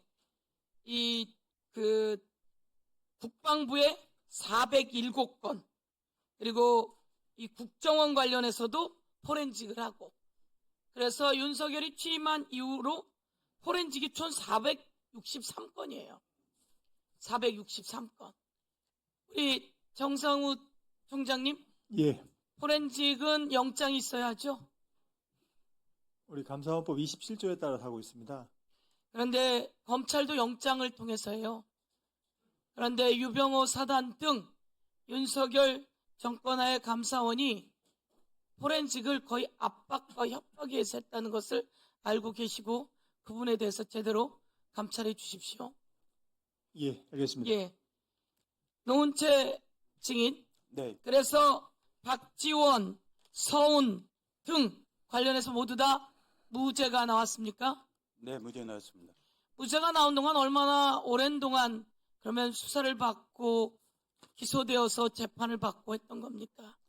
그런데 우선 하나 띄워봐 주세요. 이게 유동규의 사실혼 배우자에 대한 압수수색을 할 때 압수조서 목록에 입건도 되지 않았던 이재명을 피의자 이재명 이렇게 적었던 검찰입니다. 이재명은 입건도 되지 않았는데 피의자 이재명이라고 하는 압수조서 목록이 저희에 의해서 다 공개됐어요. 이건 노은채 증인 관련한 압수수색 영장입니다. 8월 12일에 압수수색 영장이 들어간 것 같은데 노은채 증인은 첫 검찰 출석은 언제 한다는 겁니까? 22년 9월 1일에였습니다. 9월 1일에 첫 검찰에 출석을 해서 첫 조사를 받았다는 거죠? 네, 그렇습니다. 그런데 그거로부터 한 달 전 압수수색 영장에 뭐라고 써 있었다는 겁니까? 최근에 피의자 서운과 최근 피의자 서운과 만난 사실을 노은채 피의자가 인정하면서 범행 관련해서는 전혀 기억이 나지 않는다고 부인하고 있습니다. 그래서 임의 수사가 아니라 강제로 압수수색해야겠습니다. 라고 법원에 이 압수수색 영장을 낸 거예요. 그렇죠? 네, 그렇습니다. 노은채 증인은 검찰이 출석한 게 9월 1일이라서 수사를 처음 받은 게 9월 1일인데 검찰이 법원에 내는 압수수색 영장에 마치 그동안 계속 수사하고 조사하는데 전혀 협조하지 않아요. 그러니까 압수수색하고 싶어요. 라고 거짓된 문서를 법원에다 냈다는 거 아닙니까? 네, 그렇습니다. 저는 이거 보면서 검찰들이 마음이 급해요. 검찰도 마음이 급하고 국정원도 마음이 급하고 그리고 감사원도 마음이 급하고 왜? 대통령이 고발하라고 하니까 왜? 우리 김태효 증인과 또 우리 안보실장 등이 이것에 관해서 회의를 하니까 회의를 해서 빨리빨리 이거 처리해야 되지 않냐고 압박을 하니까 마음이 급한 거예요. 수사 의뢰하려고 갔더니 대통령이 고발하라고 지시를 하질 않나. 그러니까 여러분이 마음이 급해진 거예요. 이 과정 속에서 무리하게 조작이 일어날 수밖에 없었던 거죠. 그 다음 넘겨봐 주세요. 마찬가지로 영장을 집행하는데 이 압수수색을 하는데 이 영장 기재와 달리 대통령 지정 기록물 자체를 압수수색한다 이러면서 이게 바로 압수수색 목록이에요. 국정원에 와서 압수수색을 하면서 이 서해 사건과 압수수색을 하면서 무엇을 압수해 가냐면 압수 목록 234번 국정원 시설 공사 및 자금 출납 특별 점검 계획, 국정원 시설 공사 및 자금 출납 특별 점검 계획, 이런 걸 압수해 갑니다, 여러분. 이게 왜 압수해 가야 되는 거죠? 이거 국가 기밀 아닙니까? 국정원 시설 같은 게 국가 기밀 아닙니까? 이런 걸 검찰이 압수수색해 갑니다. 다음 넘겨봐 주세요. 자, 제가 사진 한번, 노은채 증인, 이걸 한번 묻고 싶습니다. 네. 박지원 원장이 삭제하라고 지시한 적 있습니까? 없습니다. 없지요? 네, 삭제라고 지시한 사실이 없기 때문에 저도 삭제하라고 전달한 사실도 없습니다. 그렇습니다. 박지원 원장은 삭제하라고 지시한 사실이 없습니다. 그래서 노은채 당시 비서실장도 삭제하라고 지시한 사실이 없습니다. 그렇죠? 네, 그렇습니다. 그리고 삭제되지도 않았고 그대로 남아 있습니다. 맞습니까? 네, 그렇습니다. 그래서 이번에 이 모든 것에서 정황으로 이것은 삭제되지 않았다, 삭제 지시가 없었다, 이렇게 해서 무죄가 난 거죠. 네, 그렇습니다. 그럼에도 불구하고 엄청나게 압수수색하고 그리고 포렌식하고 그러면서 흔들어 댔던 겁니다. 자, 배 한번 띄워봐 주세요. 여러분, 그러면 이 공무원이 배에서 어떻게 해서 밑으로 내려갔다는 겁니까?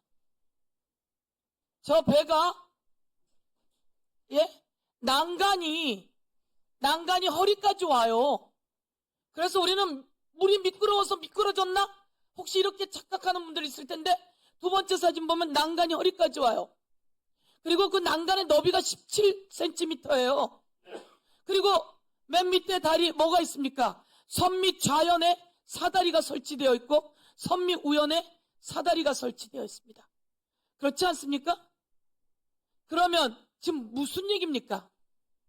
이게 여기서 중요한 것은 월부르고 몰고 간 것도 아니고 있는 그대로 첩보가 제공된 것이에요. 그리고 그 내용이 있는데 그걸 일부러 삭제할 이유가 없습니다. 이거는 안보 자원이기 때문에 SI 자료를 이 사람 저 사람 아무나 보지 않게 하라는 내용일 뿐 이것을 삭제를 지시한 바도 없고 국방부도 마찬가지고 국정원도 마찬가지고 그렇지 않습니까? 그리고 지금 보다시피 이 배에서 무슨 재주로 배 난간이 허리까지 옵니다. 그리고 아까 유병호 증인 이야기했는데 손에 붕대를 감고 있었어요. 발견되었다고 하는 첩보로 손에 붕대 감은 거 봤습니까, 여러분? 어느 누구도 본 사람이 없어요. 부유물 갖고 있는 거 봤습니까? 어느 누구도 본 사람이 없어요. 한자 조끼, 구명조끼 입은 것도 마찬가지예요. 이게 바로 첩보 등을 통해서 나온 내용입니다. 그러면 이런 상황이면 이것을 보고 그리고 그 SI 첩보에는 월북의 얘기가 나오는 겁니다. 그리고 그 공무원이 나는 공무원이다 라고 주고받는 내용들이 나오는 겁니다. 이 내용이 있는 그대로 전달되었을 뿐인데 이것을 월북몰이 했다며 자꾸 가족은 아픈데 왜 너희는 그렇게 이야기해? 라고 매도하면 안 되는 겁니다. 안타까운 사연이죠. 아주 안타까운 사연이에요. 그런데 이것을 가지고 대한민국에 있는 국정원 관계자, 국방부 관계자 모두 중요한 사람을 윤석열 정권 되자마자 국정원장이 보고하라고 가서 고발하라는 지시를 받고 그리고 대거 압수수색하고 대거 포렌식하고 그 과정에 윤석열의 국정원, 윤석열의 감사원, 윤석열의 정치검찰들이 다 동원된 거 아닙니까? 그것을 오늘 이 자리에서 바로 잡자고 하는 것이고 이 내용을 국민들께 또 낱낱이 보고드리고 알려드리는 겁니다. 이쯤 되면 서로 이건 오해였다, 이건 잘못되었다 그리고 정리하는 게 맞지 않겠습니까? 이시원 그리고 유병호 그리고 김규현 이런 윤석열 정권의 주요한 인물들이 이 부분에 대해서 그렇게 해야 된다 저는 이렇게 봅니다. 예, 이상입니다. 다음 보충 질의로 들어가고자 하는데요. 그 증인 출석 철회권을 좀 하고자 할까요? 그러면 잠시 정회하고, 예. 김태호 증인이 가야 합니까?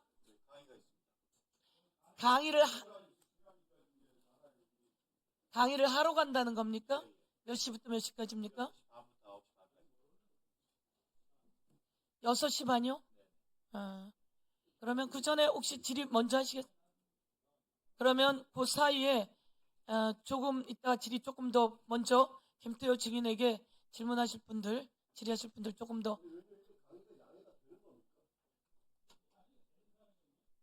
예, 그럼 다시 그 부분 이야기하도록 하겠습니다. 예, 김태호 증인 오늘 같은 날은 좀 집중해 주시면 좋겠다 이런 말씀을 드립니다.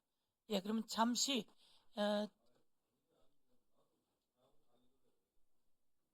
예, 그러면 의원님들의 의견을 주시면 그 의견에 맞춰서 네. 강의가 양해 사항이 안 된다라고 하는 의견들을 내셨고 좀 더 사전에 조정했으면 좋았을 거다 이런 말씀을 드리면서요. 자, 지금 잠시 다음 의사 일정 진행을 위해 잠시 정회를 하겠습니다. 정회를 하고 5시 5분에 속개하도록 하겠습니다. 정회를 선포합니다.